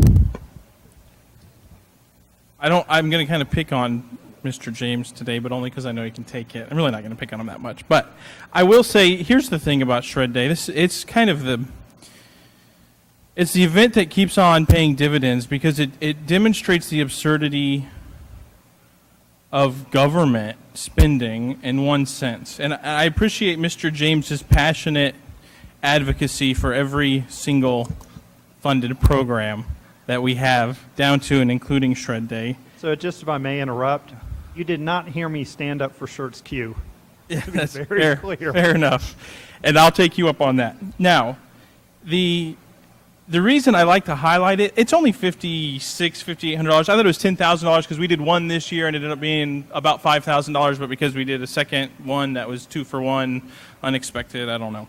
But it's still $1.60 per gallon of shredding about, which is almost identical to the price you would get if you went to a private company and paid for your shredding.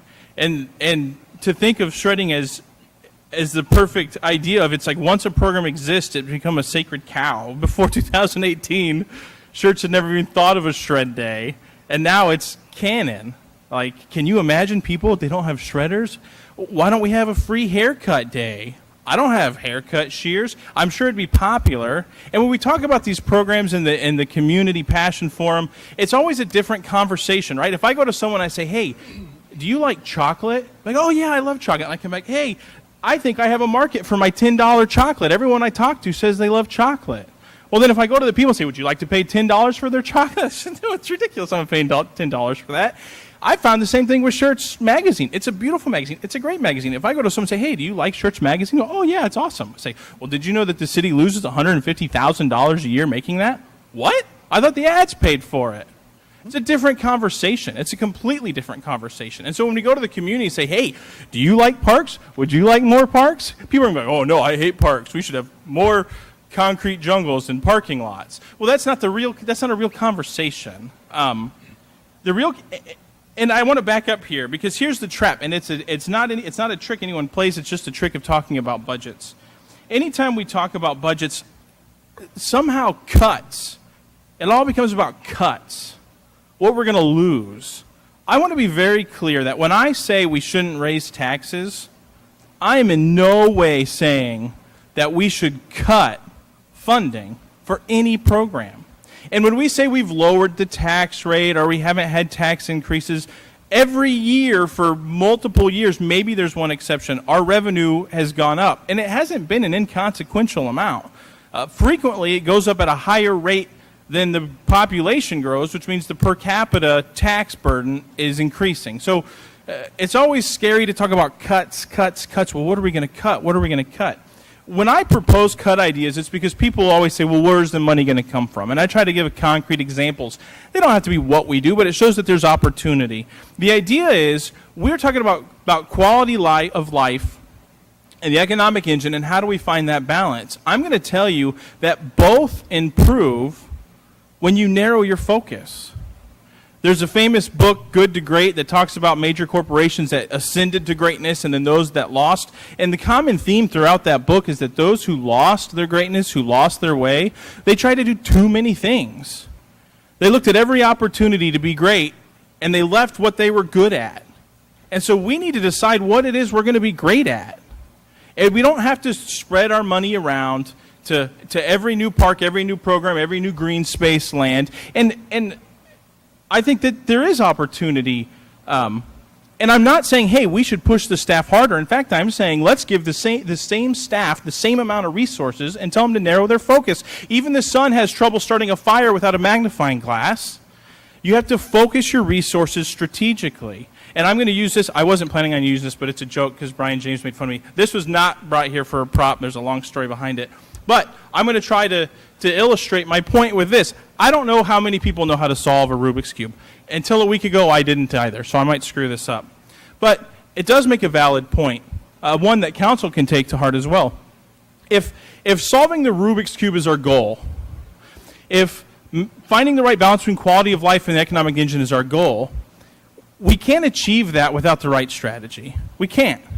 If I have Ralph saying, hey, turn the right side, and I've got David Scagliola saying, hey, turn the left side, and Mark Davis is saying, hey, turn this side here.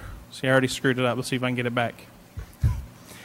The fact is, whether I get this back to where it needs to be or not is irrelevant, because the point is going to remain the same. The point is going to be, we can't just move randomly. You're not going to be able to solve the Rubik's Cube. You know the secret to the Rubik's Cube? It's not that I can look at this and get real smart, and I'm not going to be able to solve it here because I already screwed up my pattern. But it's a series of intentional algorithms that you apply one layer at a time. You follow a pattern. You make a cross. You follow a distinct pattern to get the second layer and then to get the third layer. Now, if half of council saying, hey, fix the blue side, and half the council saying, hey, fix the green side, we can turn it as fast as we want. We can increase as many people. I can let Ralph have a turn. I can have Mark have a turn. We're never going to get to the end goal that we want. We're not. It just isn't that way. So if every time we have a budget program and every time council has an idea that takes staff resources away from their goal, every time we get to budget season and we say, oh man, every single program we have is sacred. We can't cut a pool. That's a promise we made forever. We can't cut shred day. These people, they don't have a shredder at home. We're never going to get there. And one of the things I think is important to understand is you can significantly improve quality of life by focusing your resources. We can continue to add more resources. We can add $235,000 to park maintenance. But we just found out tonight that New Braunfels spends less than us per person for 551 acres. And we're spending more per person on 370 acres. Now, you talked about all the different funds that go into our Parks and Rec. I think it's also fair to say that we take any shared expenses and put them in a non-departmental fund, not in the Parks and Rec, which I think what our non-departmental fund I saw was like $2.5 million. And IT budgets, you all explained to me, are separated, whereas New Braunfels includes those budgets within the department. So it balances out. At the end of the day, what their budget says and what our budget says is probably pretty accurate. And of course, we include all of Parks and Rec, including Civic Center repairs and in the Parks and Rec budget. That's to be expected. When we talk about raising the taxes, and I'm sorry, I know I'm everywhere. I wasn't prepared for Mr. James's point-by-point defense of every dollar spent.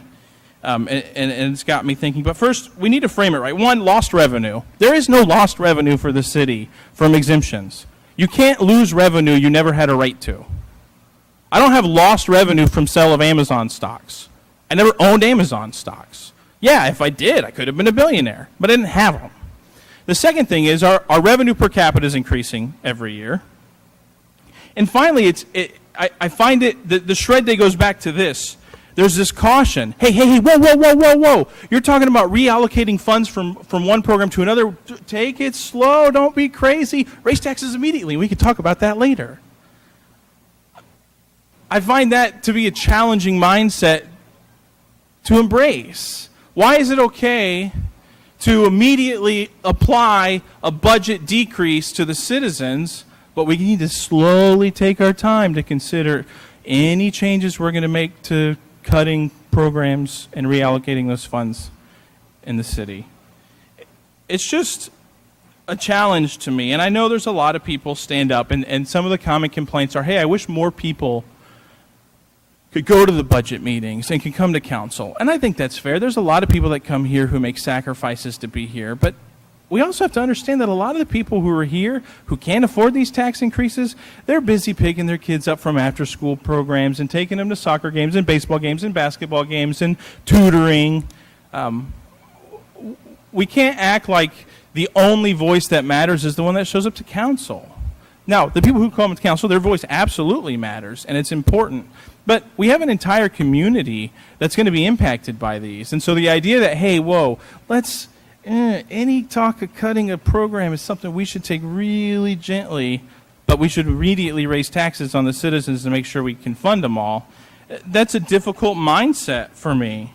And it's more difficult for me because I think it's counterproductive. The goal is we want to improve core services, and we want to make sure we maintain a quality of life. And the way to do that isn't to take more money and continue to spread it out evenly. It's clear that if we're sending $65, $68 per person in our Parks and Rec budget for the number of parks that we have, and we're at the level of maintenance that we have, that we're trying to do too much. It'd be really hard to make the argument that we don't have enough money in the Parks and Rec budget because we're nearly double per person any community other than New Braunfels in that department. So either we have too wide a focus, or we don't have enough money. Well, the numbers say we've probably got enough money, so we need to narrow the focus. And we talk about being a premier city. I'll go back to the Rubik's Cube example. A premier city isn't one that does everything that everyone wants. A premier city doesn't add every new park it can add. A premier city doesn't add every new program it can add. A premier city has a focused strategic plan that takes the resources and narrows the gaze so that we can be great at 1, 2, or 3 things instead of handles falling off the doors at 20. Because the reality is, people don't want to use what we have if it's in disrepair.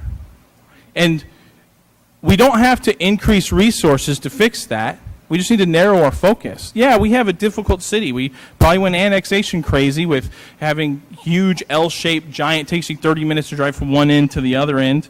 But that's just the reality. Most people are moving here for location.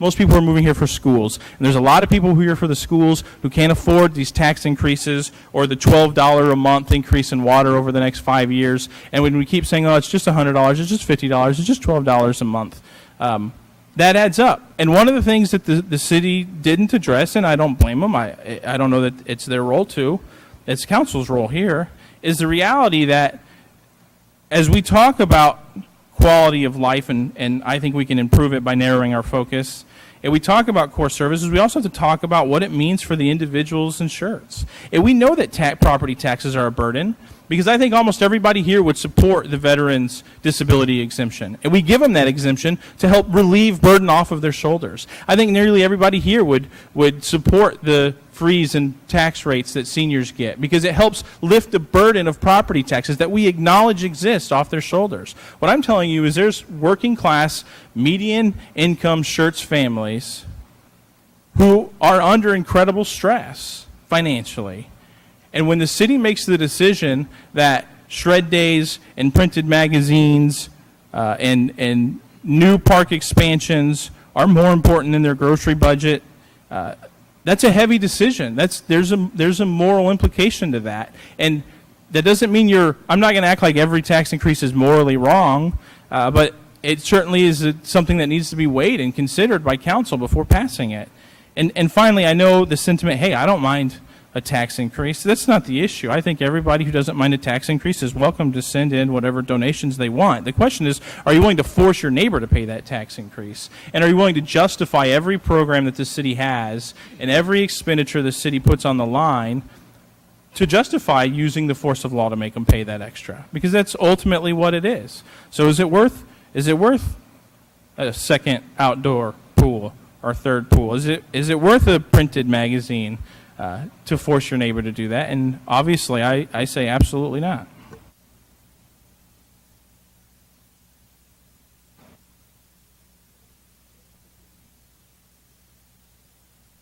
Okay. Councilmember Gutierrez. Just a quick comment.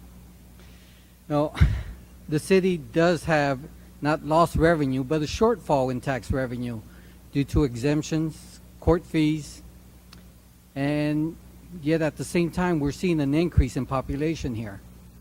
You know, it's amazing to see the residents come out here supporting the tax increase. They have genuine concerns whether or not we can provide the court services if we don't have the increase. Mr. James, Mr. Walters, you provided a great presentation where residents understand our dilemma regarding the tax budget, and I thank you for that. Councilmember Davis. I love these discussions, and I have been attending City Council since I moved here in 2007, and spent a lot of time sitting out there. And I think this is probably the biggest discussion I ever recall having on budget in the 11 years that I've lived in this community. I appreciate Councilman Larson's passion, and I agree with about 50% of it.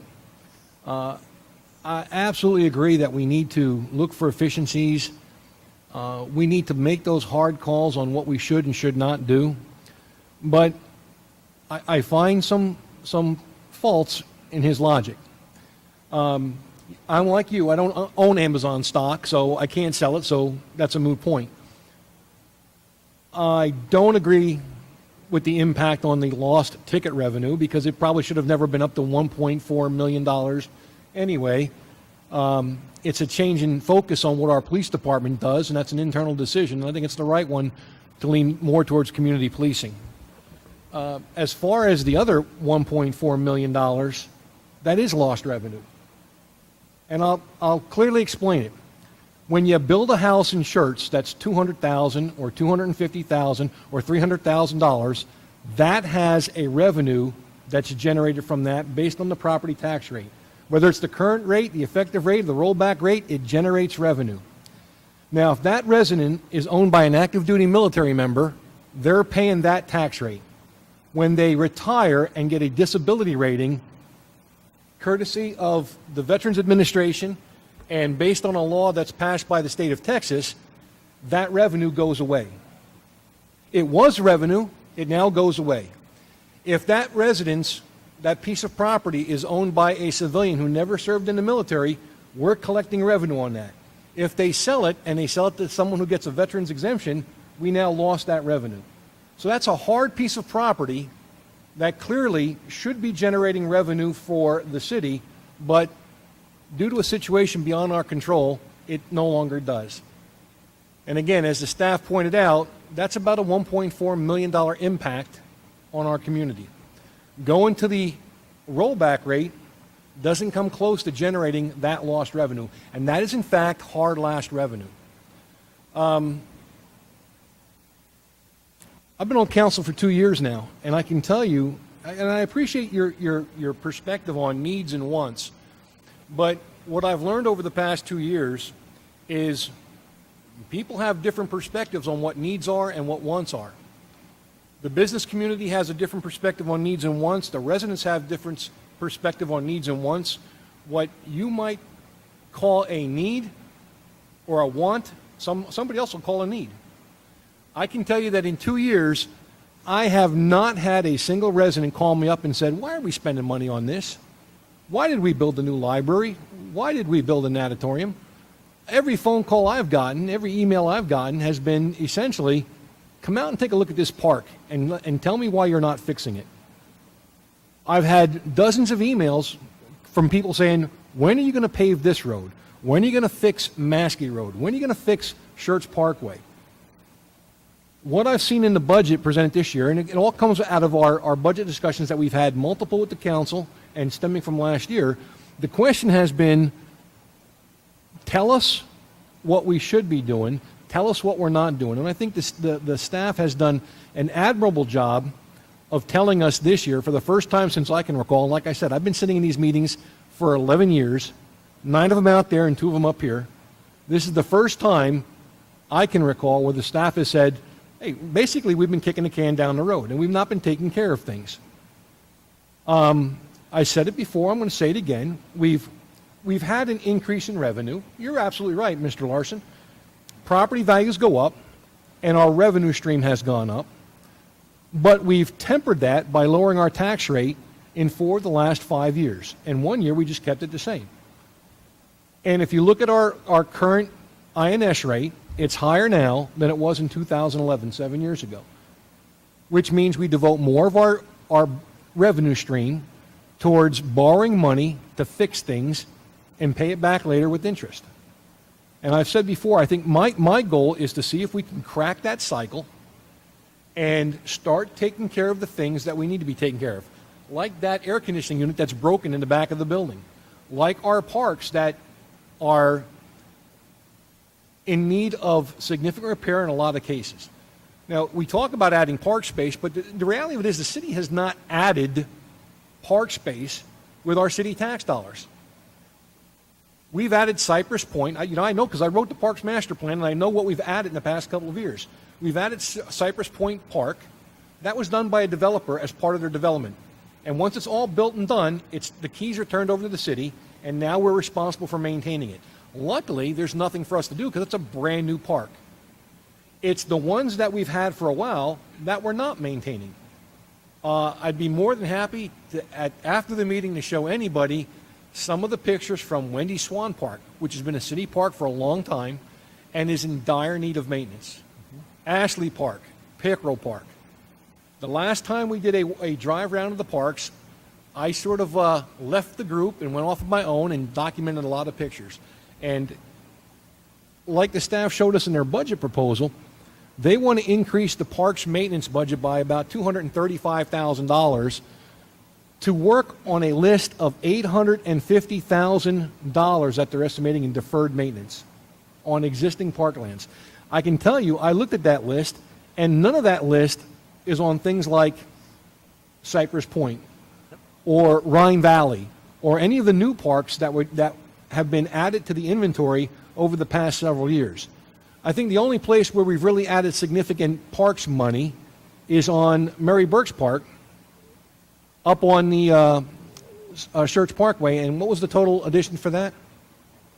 It's about $65,000. And most of that money came out of the parkland dedication. The parkland dedication fee, which again is not tax dollars. It's money that is generated from new development, because a new developer can either build a park or build an HOA park, or they can pay money. And that, okay, we'll call it a tax, but it's not a tax on the residents, it's a tax on the developer. I saw an article today that caught my eye, and it said, it was an article on CNBC that said, Americans are flocking to these 15 cities where jobs are plentiful, salaries are rising, and business is booming. And it gave the top 15 cities. The number 1 city on that list was Austin. There were 4 cities in Texas in the top 10. Number 1 was Austin. Number 9 was San Antonio. And we are smack dab in the middle of those 2 metropolitan areas. If we don't maintain what we've got, and I agree with you, there are some cases where we probably should not add new services. And there are some cases where we may have to make a hard call and say, are we really doing the right thing for our community? But I think that takes community input, not just blindly saying, well, I don't think we need a Wendy Swan or a Pickle Park pool. I think it takes community input, and I think we should go out and get that, and that should play even more heavily into next year's budget. But the fact of the matter is, we have not been taking care of our city in an appropriate manner over the past several years. Our roads show that, our parks show that, our facilities show that. We've had briefings on what it took to maintain or rehab Fire Station number 2 because we deferred it and kicked the can down the road forever and a day, and the end result is it cost us more money to fix that than had we fixed it when we knew there was a problem. So to me, it's about breaking that cycle. I'm not happy about raising the tax rate to the rollback rate of 51.46. The reality of it is we're on par with a lot of our surrounding communities. We're still 4.5. If we go to the rollback rate, we are still 4.5 cents behind San Antonio, which was number 9 on that list.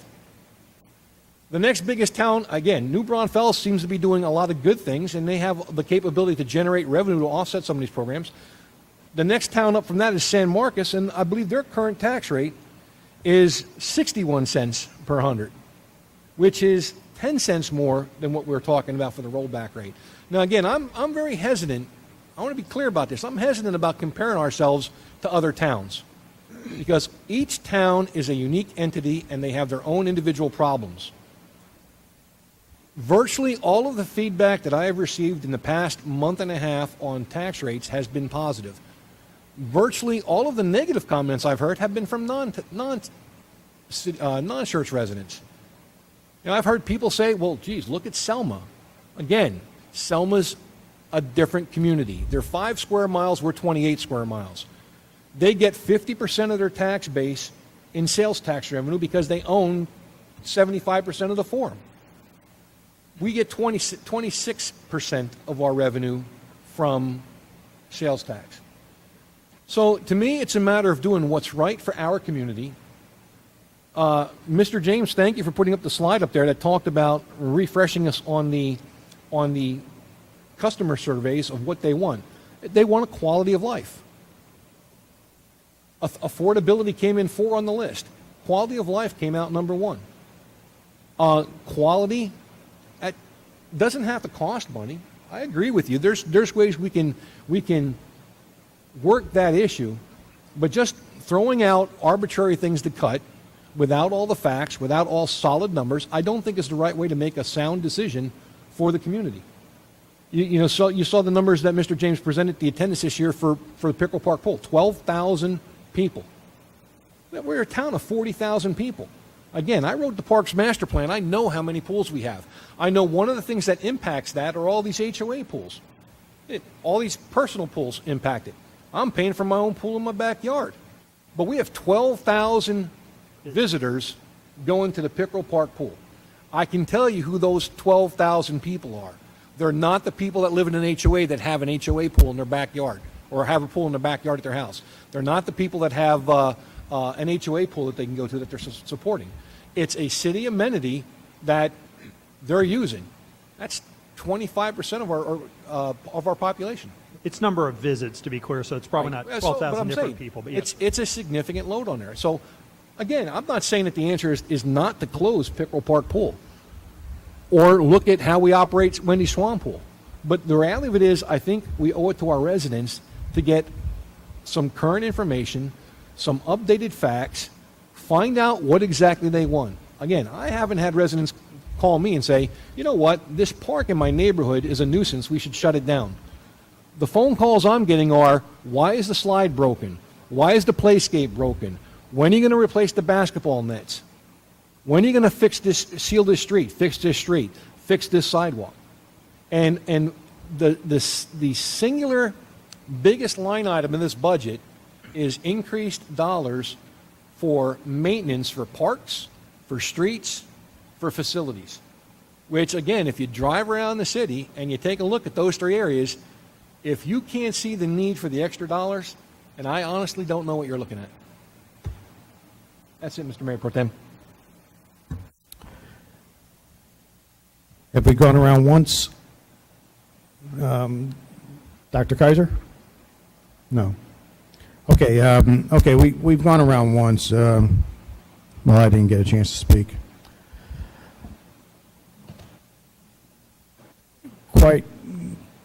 Oh, Bert. Mr. Crawford, did you lead it off? I can speak when you get through. I can't hear you. When you get through, I'll speak if that. Okay, thank you. Okay, hey, I think we do this budget talk and then the tax rate kind of backwards. We really do, because it's you gotta approve this budget, because if you don't approve the budget, then you can't approve the tax rate, because it's the tax rate that's paying for the budget. Well, quite frankly, I think that's a little erroneous also, because an increase in the budget doesn't necessarily mean you need to increase taxes if you have additional revenues that are coming in, or you have monies set aside for such contingencies, which is why we establish contingency funds. 2, I don't like playing a game of line item veto, especially not condensed into a time like this where it becomes way too emotional, and quite frankly, it becomes way too political. I don't need to go there. I like option 3. The only problem I have with option 3 is that we aren't really doing much of anything right now. I think what Councilmember Larson alluded to the other day is he likes to take aim and then shoot, which is highly recommended for any marksman out there. I like that philosophy. I don't like the Nancy Pelosi thing. Well, we gotta approve this so we know what's in it. That's absolutely ridiculous. I have the utmost respect for staff. You know that. Staff does a tremendous job. When we started going with the 5-year budget, oh yeah, we're moving in the right direction now. So we got the 5-year budget pretty much worked out. Well, it is adequate to meet the needs and the wants of the previous years and do some forward forecasting. But it doesn't really forecast the needs of tomorrow. We talk about the roads, $11 million for a road. If I got the math right, that's increasing taxes by 30 cents.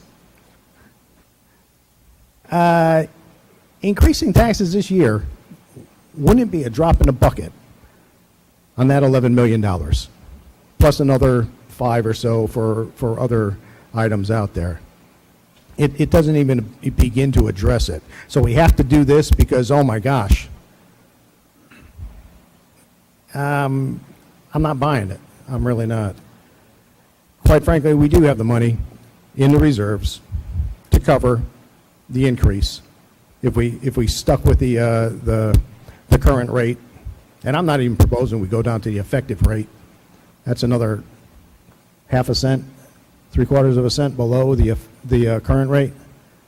Yeah, somewhere around there. I'm not even proposing that. This budget is sufficient, but what I'd like to see is that we use the rate we have right now, and then let's have some honest, open, and transparent talks about where we can cut in the future, so that we aren't firing and then taking aim. We can actually aim and take fire. And as we capture the potential savings that are out there, if there are potential savings out there, guess where they go? They'll go directly into the reserves. So we're really borrowing money from ourselves that we kind of sort of made a promise to repay within the next year. That's my assessment of this. I apologize, Councilmember Crawford. What did you have to say? Thank you. Mr. James? Yes, sir. The comments that Mr. Bolter made about cutting things but taking the time to sort them out, is that something we could look at, that I can ask staff to look at doing this coming fiscal year? So every quarter maybe you have a chance to look at 2 or 3 things that you might want to see that need to be cut and work out the plan how to get that sorted out in a more less stressful way, less stressful way, not more anything. I think what staff, to be clear, is proposing is that over the course of the next year, and really we're probably talking 8 months, work very hard to hit those items and talk about what are the programs we're doing, do they still add value, what are the alternatives, can we do them more efficiently, do we need to just drop them, do we need to do something else? So I think that's what we're recommending, is over the course of the next year, as we said, revisit all of those programs, have an understanding of it, solicit input from our residents and businesses and say, what do you think about this change? And then come back at it. I can appreciate the comment, well, let's do that first and see where we are. But fundamentally, and I heard a number of comments, this is the first year that staff walked us through and talked about this. We haven't touched on everything. As Councilman Scagliola said, You know, we've done the roadway impact fee. Our recommendation, let's see how much money we start generating and see where that gets. So let's not start raising money for that just yet for new road construction. Let's see where we're at. But frankly, one of the items tonight that you approved was to not accept any bids for drainage work. The reason is because the bids came in too high. We cannot afford it. We are going to make some cuts and adjustments and changes, go back at it, but frankly, we will be tapping our drainage fund, correct, James? And there's not money now. We're spending it all on a bunch of stuff. So unfortunately, while we're going to have some conversations, we're going to talk, and we're going to see what we can do, if that fix that we hear from residents is too great, we're going to have to wait it out. And that's the reality of it. And so my point with, and I would normally agree, let's not raise taxes if we haven't figured out. As we talk about programs to cuts, we're also going to be talking about things to say, where are we relative to this? And there are other things that, again, we are not keeping up with or we want to do better, which is why we're saying fundamentally, let's raise it. Let's raise it enough to make a dent on the things that we know are problematic. And then, frankly, if we decide to cut Schertz Q or whatever it is, and again, not saying every program should stay, I think we're going to find stuff that we need to put the money at, like fixing some of the things that we talked about tonight. I can appreciate the comments on the drainage at the Jack in the Box 7-Eleven site. That's a bigger, more costly issue. You heard the comment about the Simmons real estate. Some of you may recall that got hung up because of a drainage issue that, per our code, because it wasn't developed already, we would not let them move forward with. We partnered with TxDOT, did some things, created some regional improvements, and that's why that happened. So we have these problems out there that we need to fund. So from a staff perspective, as we make these cuts over the year, we're going to find a lot of stuff that we need to be doing better that we will shift that to, as opposed to, hey, I've got a lot of extra money, I don't need it. Because again, we grow every year, so the cost of service grows. Generally, the cost of providing that service grows because of cost of things going up. And what we typically hear about, you're right, are people wanting new programs. And point well taken, we need to look at the old ones and say, what do we drop back, what do we cut, and we're going to work on that this year. But fundamentally, I don't think we're going to be standing here a year from now and say, wow, we found a whole lot to cut, I've got a windfall. If we do, we can cut back. But I think we have plenty of things that we hear about now that frankly there's not money for, like the drainage problem in the neighborhood on a not very hard rain. But our drainage fund is tapped, and you had to cancel a series of projects because we couldn't even afford that tonight. For what it's worth, Mr. yes, James, I'd like to make that sort of a formal, could you give us some kind of brief every quarter about what y'all are looking at so we know, so council knows as the year goes by, whether I'm here or not, how things are going on the budget? Because I'll be the first to tell you, and we talked about it today, if we don't have a good turnout at the Shred Day in October, I don't think we need to do one again. Yeah, I would agree with you. I think, frankly, And that's what an we'll easy see with decision. Shred Day is I think we're going to see Shred Day over time. People get rid of that 30 years, and it'll start to go down. So I think we can kind of decrease cost a bit. We probably roll it in with the community cleanup and get there. So, yeah, we can do that. And on the policy stuff, we'll have those conversations with council and the community about what we do. But something that you let council know through the year that we're looking at these 5 programs or something that just so we have that, for lack of a overused word, transparency, that things are being looked at now instead of having to worry about the crisis of getting things done between now and the 30th of September. Yes, sir. Because we do have to have a budget and a tax rate. Yes, sir. Thank you. Dr. Kaiser? Ryan, I think you guys have done an excellent job presenting this information to the community and to the council. I don't think in any way this was any type of flippant decision on your part to ask for the budget, to ask for the tax increase.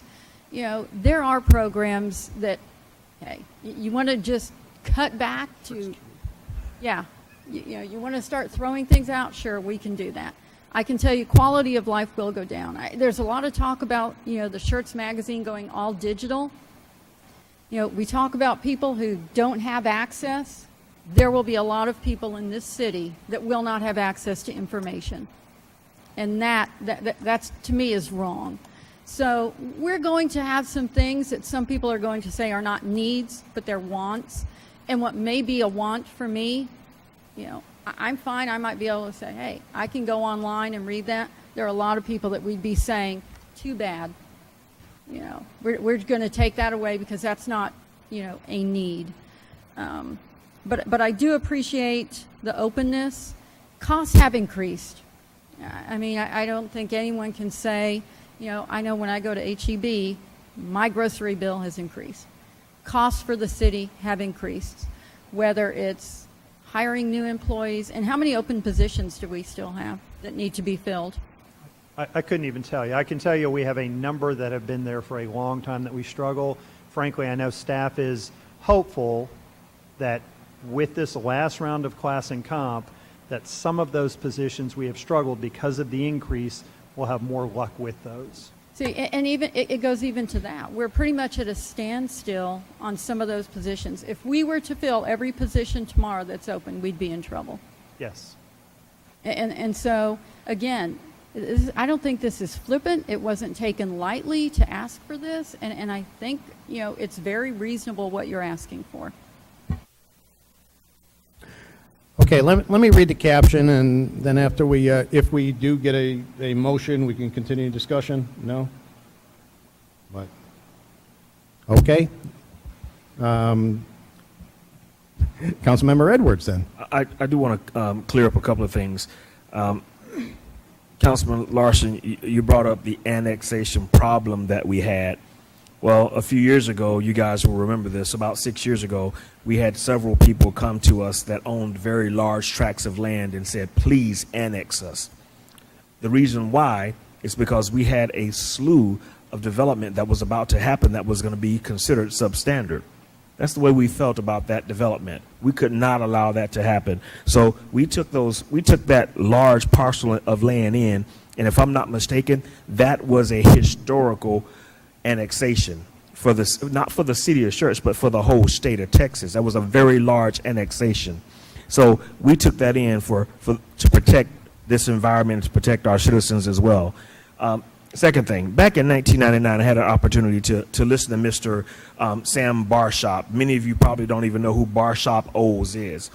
But he came over to, well, James, Mr. Brian James, you know him because of San Antonio, of course. But I listened to him at the Randolph Metrocom Chamber of Commerce one day speak about the coalition, the I-35 coalition, going from San Antonio. You remember that, Dudley? Going from San Antonio all the way to Austin. He said that one day you're going to be able to get in your car and drive and not even recognize that you have left San Antonio. Now, I kind of phrase that differently. I say you're going to get in your car from Schertz and you're going to drive up and recognize that you have not left Schertz. Guys, it is a continuous build over and over. We see this demographic starting to change. Mr. Davis is absolutely correct. Guys, we are very unique in what we are, but at the same token, we have a huge responsibility. Not for us. Remember 1974, the largest tax increase in the city. Think about that. But if we had not, if the forefathers had not done that, you would not have that water company right now. You would not have Schertz Seguin local government corporations. We're sitting on the precipice of another thing right now. Cibolo Valley Local Government Corporation. Guys, our neighbors need water. We need water. Water is a resource that we cannot be without. It is absolutely paramount that we go forward. Now, and what are they asking for? $800,000, $850 per city to pitch in for at this point? I think at this point to kick in. Yeah. So that's another $850,000. Guys, it's important that we understand not only why we do things, but why we're going forward. It's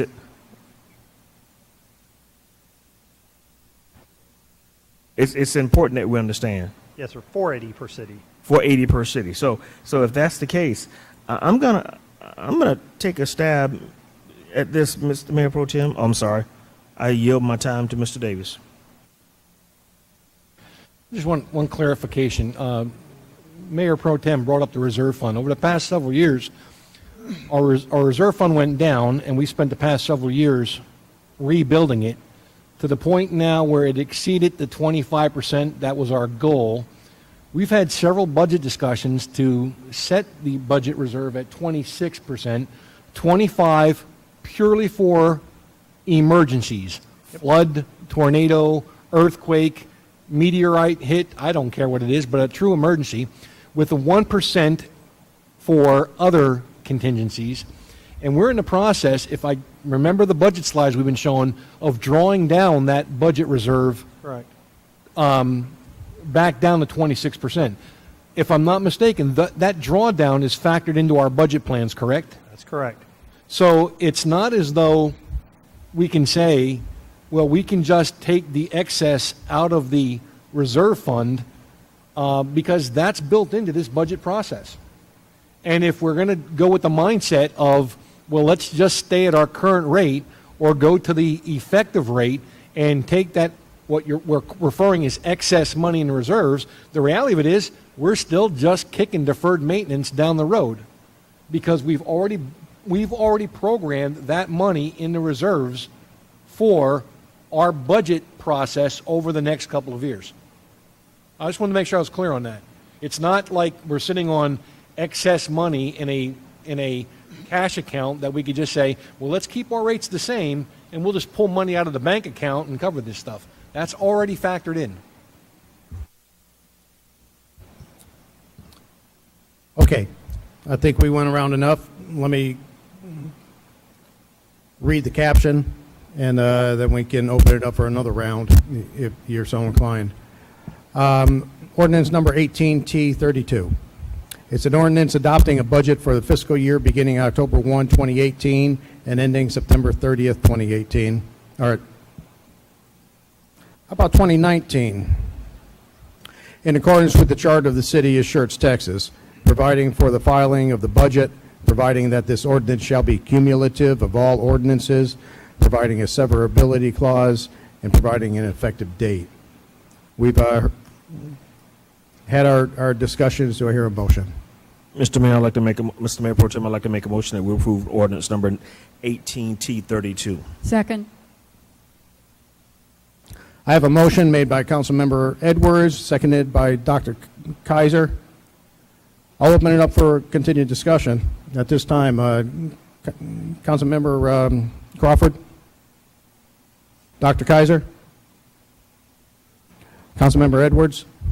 The reason why I showed that photo earlier was because we actually were going to be discussing drainage anyway. So I just wanted you to know that. Councilmember Davis? I'm sorry. Did you have any further comments? No. Councilmember Gutierrez? No comments. Councilmember Larson? I have no further comments, except for the reserve fund. Quite frankly, we ran that up to 40%, and there was a lot of delayed maintenance involved in that process, and now we are trying to play catch-up on it. That was the only comment I had on that issue. Okay, I have a motion and a second. I'll call for the vote. Aye. Aye. Aye. Aye. Aye. Nay. Nay. We have 5 ayes and 2 nays. Motion carries.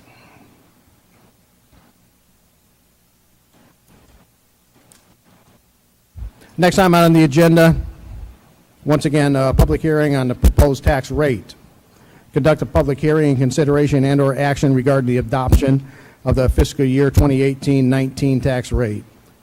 And this is required for the second public hearing. So we'll let staff start and then open it up for a public discussion. I'll turn this over very quickly to James, but just in light of this, I want to point out that, currently where we are is our tax rate is $49.11 per $100 valuation. We're looking to go up to $51.46. Again, we allocate $34.97 for maintenance and operation and $16.49 for the INS portion. So that's the gist of it.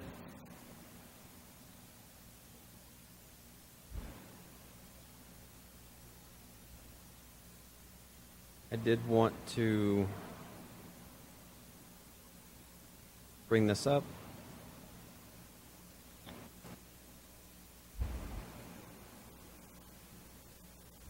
So there is a specific motion that must be made when adopting the tax rate, as well as a minimum number of council members that need to vote in favor for the motion to pass.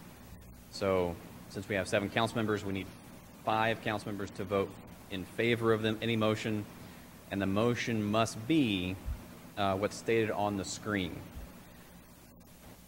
So it states the tax rate that the council member is proposing, and then a percentage increase over the effective rate of 48.92. Keep that one handy. Got my calculator as well, just in case. That's all I have, sir. Very well. This is conduct a public hearing and consideration or action regarding the adoption of the fiscal year 2018-2019 tax rate. And we've heard from staff. It is 9:01. Let's open it up for a public hearing, if there are any takers. And once again, would you please state your name and address? John Sullivan, 513 Triple Crown. I just want to make a point that all of these things play together. I mean, you don't just move to a community that has good schools and good parks and expect to have a really low tax rate. I mean, I moved here, I did some research, I looked at the website. It says we live in a premier community. It says we care about parks. It says we have good schools. It says, my neighborhood, it looks like we have good roads. And then, I get involved in the city care. I see the vision. They care about these things. And now some people on council are saying that we need to subsidize our quality of life for lower taxes for people who can't afford to live here. And I'm not okay with that. That's not why I chose to move here. So I just want to make that point.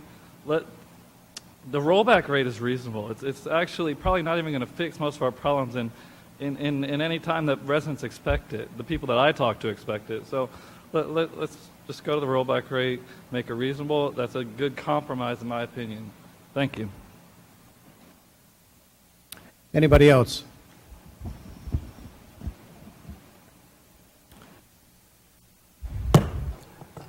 (902)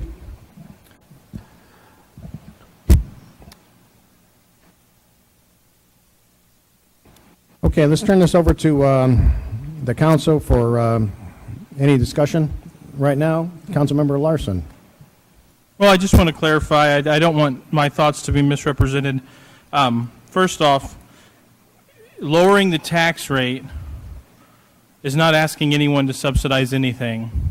Raising the tax rate is asking your neighbors to subsidize the quality of life you want. So that's literally the opposite. But beyond that, I don't think we need to ask our neighbors to subsidize all of our hopes and dreams, because my entire point is we can increase the quality of life by taking the current pool of resources, which is more than big enough, because I think last year the revenues increased 11% over previous year, and the population growth was significantly less than 11%.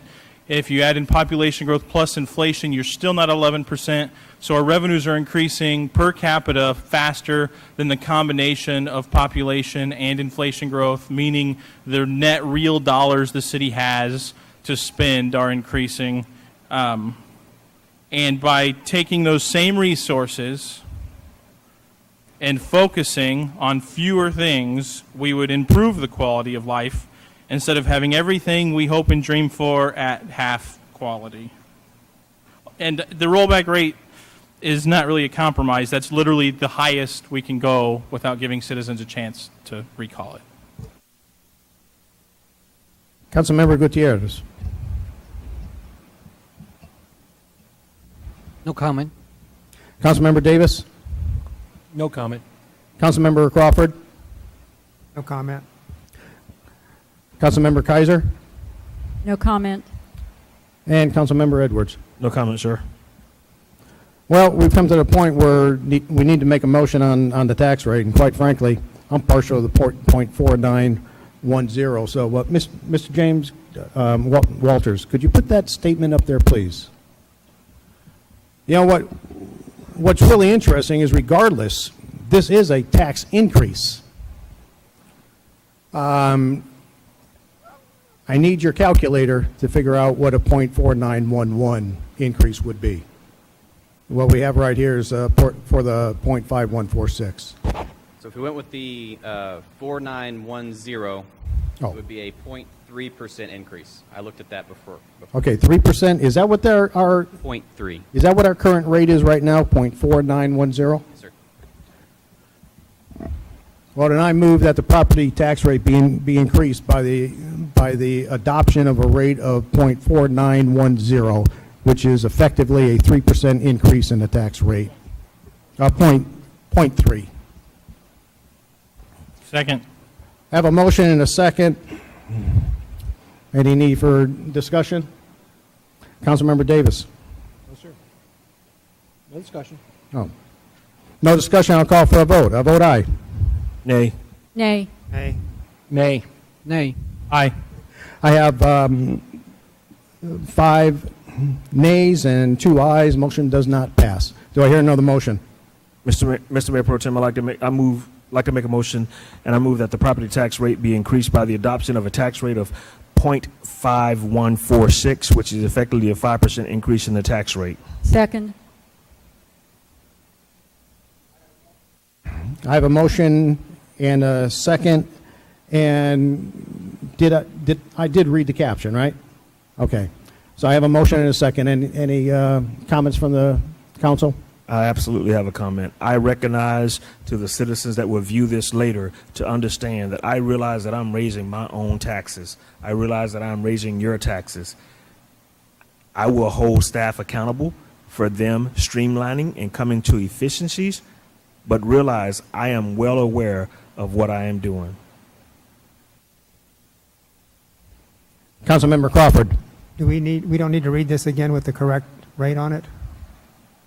No, sir. Okay.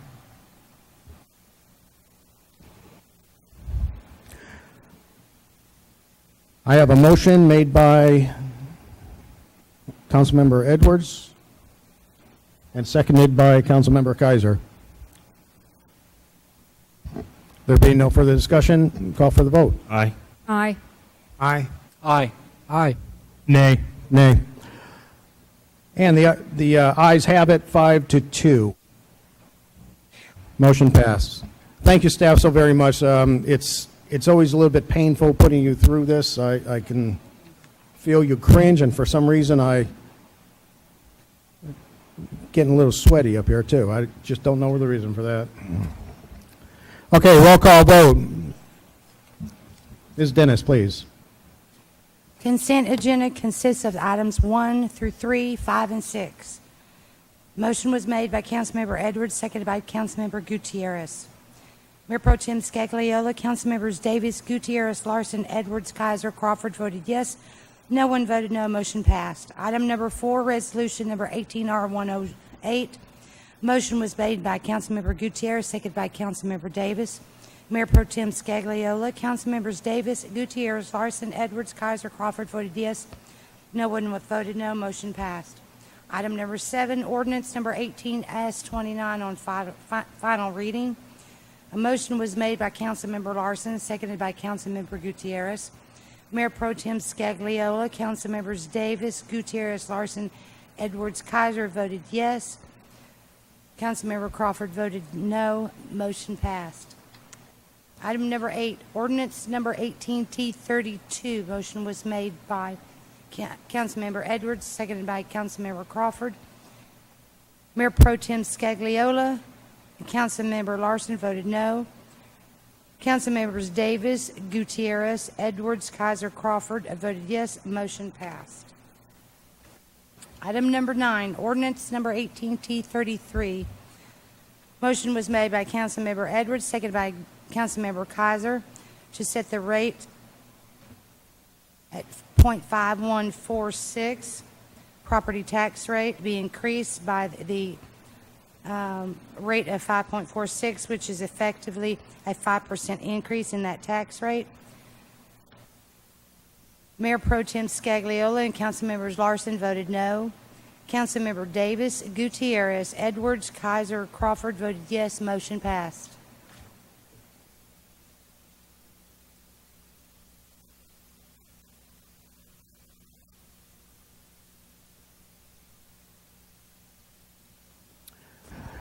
Thank you, Ms. Dennis.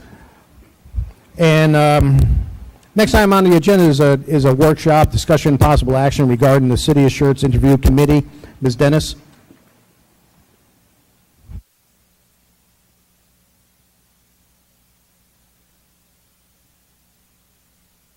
Yes, good evening, Mayor Pro Tem and Council. We talked about this back on June 28th. We've given y'all lots of time to ponder, think about things, how you want the interview committee, made up of. I kind of thought about it also myself, and since that time, I did have the Planning and Zoning Commissioner join the last interview committee session, which was Michael Dalla. I'm making a recommendation to you, and then we can talk about it. I recommend that the interview committee consists of 2 council members, the chairs of Planning and Zoning, Economic Development, and the Transportation Safety Advisory Commission. I feel that with the addition of the TSAC, Transportation, this will add lots of value. I feel the diversity of the members that I'm recommending will provide a fair and equitable balance of knowledge of the city and experience, and bring those recommendations to council. I'll open it up to you guys and let you tell me what y'all want to do. Very well. We heard the recommendations from our city secretary. Any comments? Councilmember Crawford.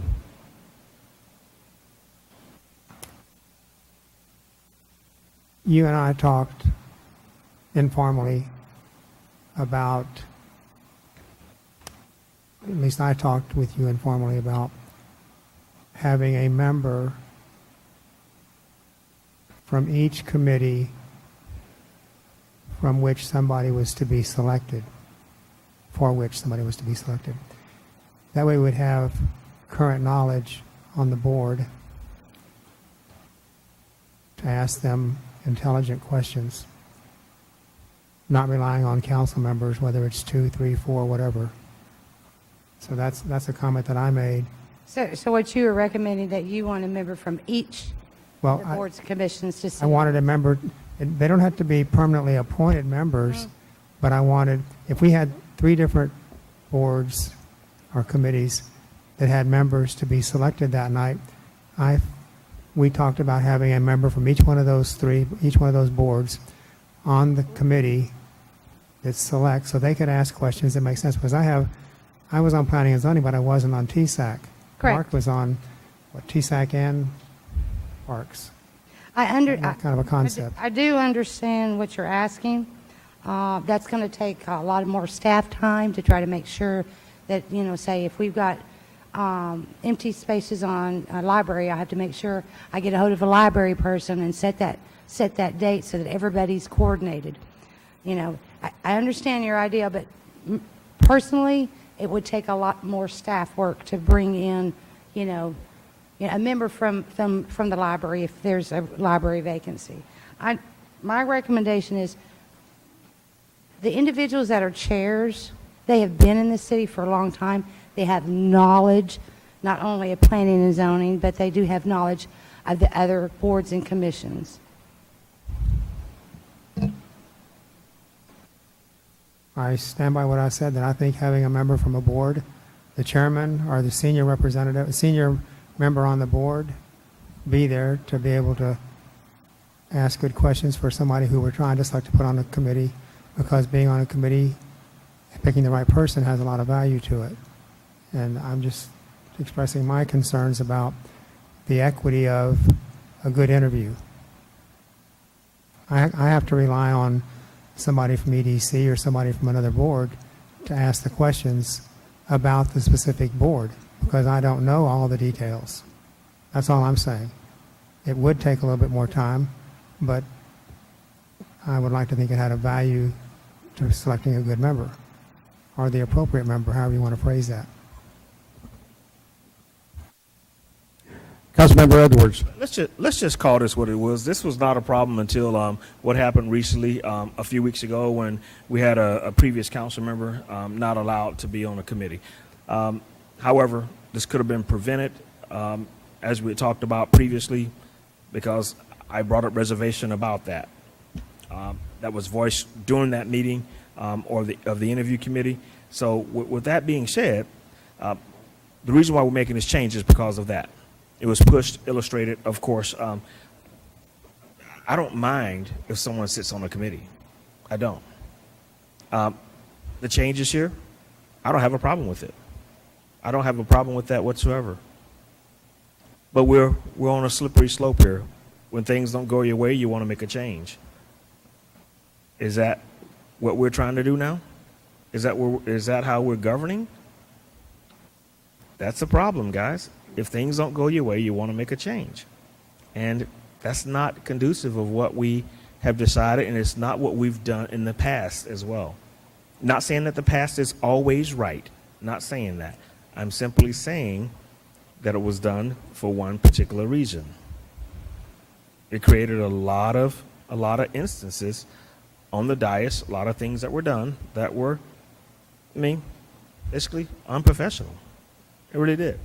So, if this change is conducive to what my colleagues on the dais want to do, I don't have a problem with it. Councilmember Davis, you sit on the committee's interview committee. What's your take on this? I have to agree. I mean, 99% of the time that we've been acting under the current process, there's been no issues, no concern, no commentary to the otherwise. And then just recently, we had a recommendation and a discussion that ultimately came to council, and council had a problem with, and now the question is, or the recommendation is, to change the process. I've seen that happen before from this council. It happened with this council before with how we select the mayor pro tem. And as we can see now, we've just gone full circle, and we've gone back to how we used to do it in the past. So I'm not convinced that necessarily making any changes to our interview process warrants a change. We haven't had a problem in the past. We've had a spirited discussion and some dissension on the recommendations of the interview panel recently, but we moved through it. To me, that's one of the reasons why we're up here, is to speak our mind, and, as was said earlier, vote our conscience and make a decision. The decisions that we make, every decision I make up here, I make a friend and I make an enemy, and I make someone happy and I make someone sad. And at the end of the day, I vote my conscience and I vote my convictions, and it is what it is. So I myself don't see the need to change anything. I don't. Okay. If it's not broke, don't fix it, and I don't think it's broke. Councilmember Gutierrez. Ms. Dennis, how many boards and committees do we have total?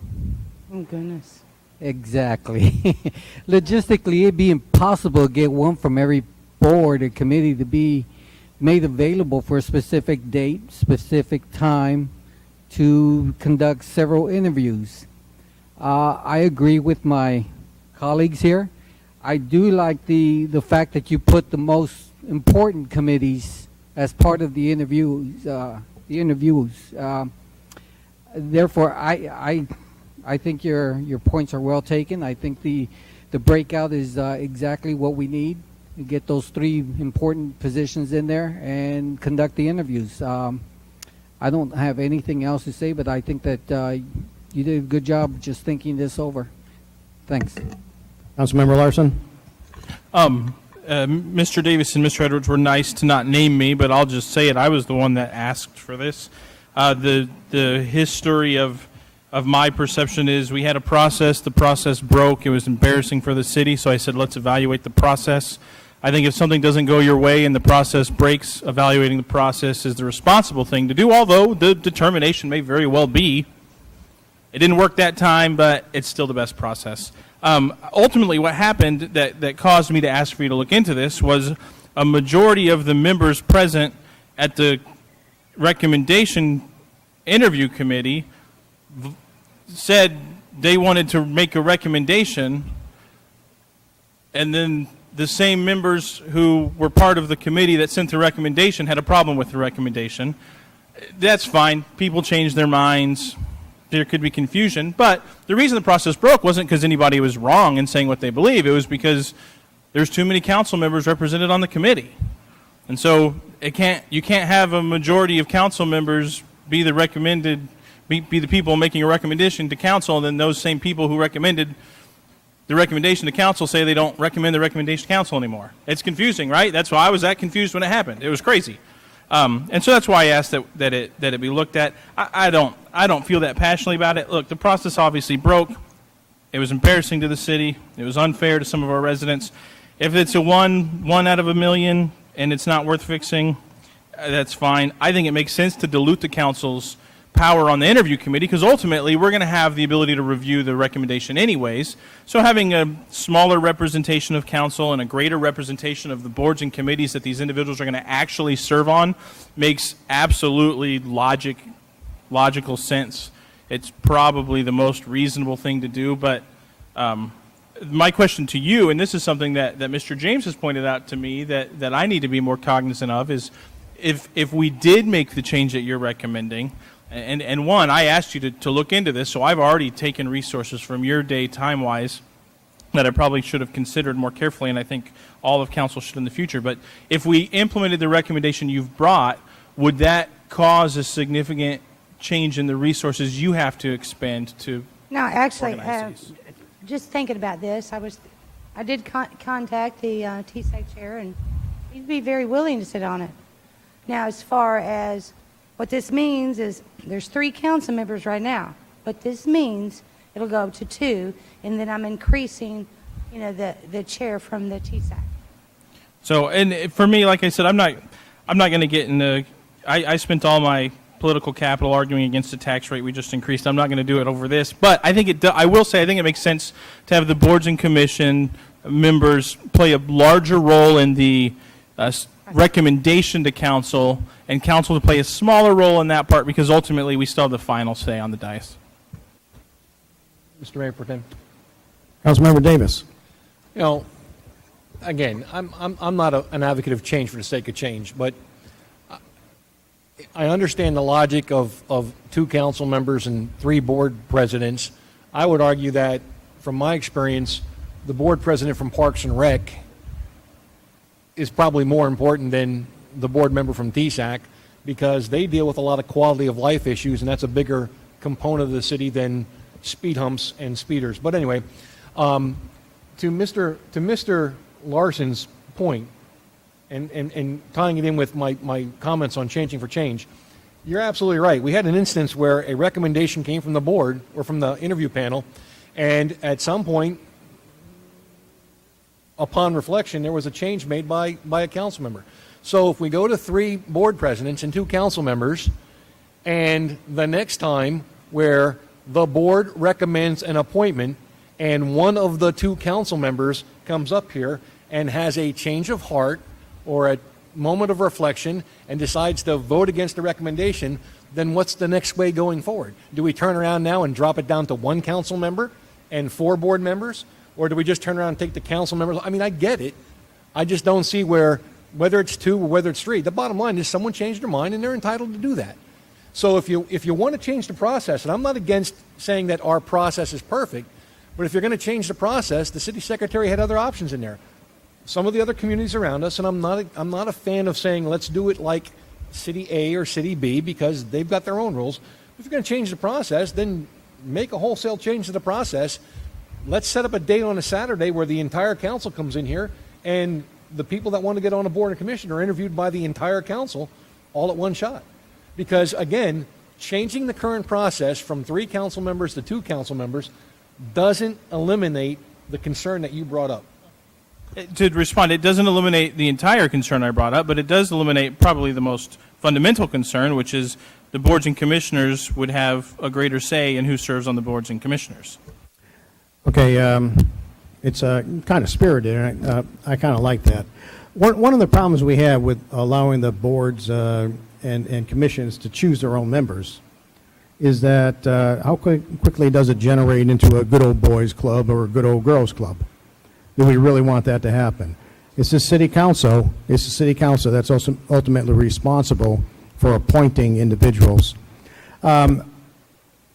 Yeah, I hear about one board or commission being more important or than another. I don't even go there.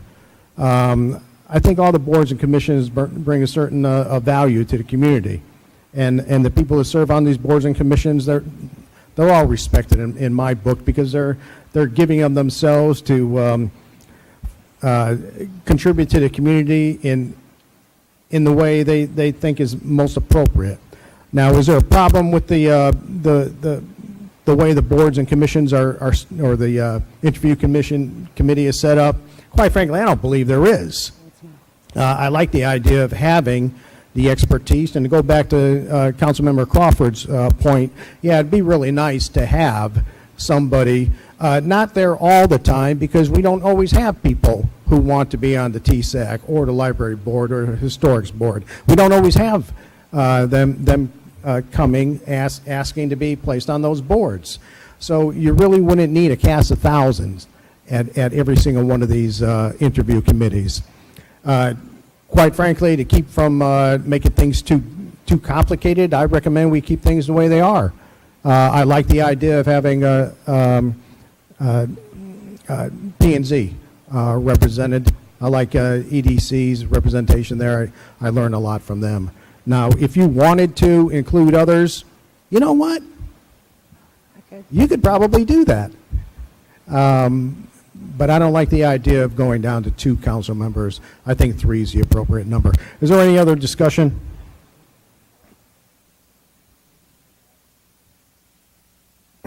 There being no further discussion, I don't know, do we need to make a motion to change anything that? If the consensus of the council is not to change, then, just that's fine. And then I can take into consideration, like you said, that, if we have vacancies, on library or something, maybe I can bring somebody in. I don't think that y'all would mind. I can try to do that, just like, when I talked to the TSAC person. So this was just another suggestion for you, but if the consensus of council is just to leave it alone, that's great. I like that, Mr. Mayor, that option. Excuse me? Since it's on the agenda for discussion and possible action, I'll make a motion that we make no changes to the current interview process. Second. I have a motion by Councilmember Davis and a second by Councilmember Edwards to keep the rules and procedures and policies the same. No change. Yeah, no change for No changes. Any further discussion? Call for the vote. Aye. Aye. Aye. Aye. Aye. Aye. Aye. And the vote is unanimous. Motion passes. Okay, roll call vote confirmation. Okay, the workshop, motion was made by Councilmember Davis, seconded by Councilmember Edwards, to make no change in the interview committee. Mayor Pro Tem Scagliola, Councilmembers Davis, Gutierrez, Larson, Edwards, Kaiser, Crawford voted yes. No one voted no. Motion passed. Next item on the agenda is a closed session. City Council will meet in closed session under Section 551074, Texas Government Code. Before I read it all, is there any need for a closed session tonight? Seeing no need for a closed session, I won't continue reading. No action required. No roll call vote needed. Requests and announcements. Have announcements by the acting city manager. Only thing I have is some of you may have noticed Lisa Woodenback. She had one item on the agenda. Today was her birthday, but just wanted to be here in case anything popped up. As it was, Emily Gropey was able to handle it all just fine. So, but kudos to her for that dedication. Mr. Dudley, you have anything for us? Your opportunity. Just have a nice day, right? Okay, fine. Open it up. Okay, request by mayor and council members that items be placed on a future city council agenda. Dr. Kaiser? Yeah, I'd like to discuss the possibility of moving to action minutes versus the current, verbatim minutes that we're currently doing. Good idea. We'll put that one on the agenda for 1 week? Can we- let's see if we can get it next week. If not, we'll push it back. Okay, we'll see if we can accomplish that next week. Next week? Okay, anybody else? Councilmember Davis, you're sure. Councilmember Crawford. To make it formal from the council, the Animal Center discussion on the agenda next week. I know Mr. James already mentioned that, but I'd like that to be a formal item from a council member. So I believe discuss we've that next established week. that next week, Yes, right? we have. Yes, sir. Okay. Thank you. Councilmember Davis. We had a information thing before about green space, and I didn't see that on our this non-discussion packet. Do we have something coming up in the near future regarding green space as part of planning? Yeah, I had asked for that initially, and I sat down with Mr. James and our city attorney, and I looked at my concerns, and quite frankly, I was satisfied with what they told me. I saw no reason to put it on the agenda. If we're not going to have it on the agenda, can we just get a note sent out regarding that information? Thank you. Anybody else? Announcements by mayor and council members. Councilmember Crawford. Nothing, sir. Councilmember Kaiser. Nothing. Councilmember Edwards. Nothing, sir. Councilmember Davis. I had the pleasure earlier in the week to swing by the library and get a wonderful tour by the staff of the children's library section.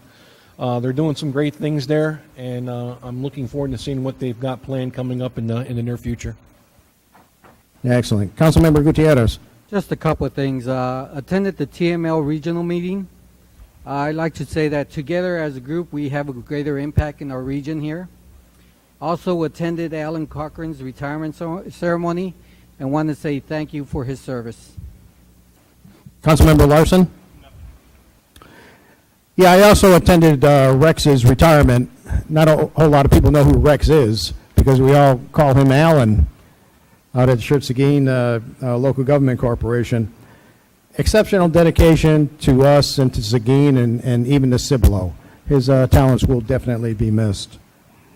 Information available in City Council package, monthly update on large projects and the pending information items. One more comment. One more comment. Mr. Gutierrez, you were over at the TML Region 7 meeting. They talked about the TML president. She came through and she talked about legislative updates and things that were happening. And guys, this is very serious. If you're not looking at the legislative updates on TML, please start looking at it because they're trying to force things on cities and they're trying to basically tell us how to run our cities. We really need, and this is legislation, of course, we really need to go out, no different than unfunded mandates. We need to take a look at that and be versed on it because your constituents will be asking you about that in the future. Very well. There being no further business, we are adjourned.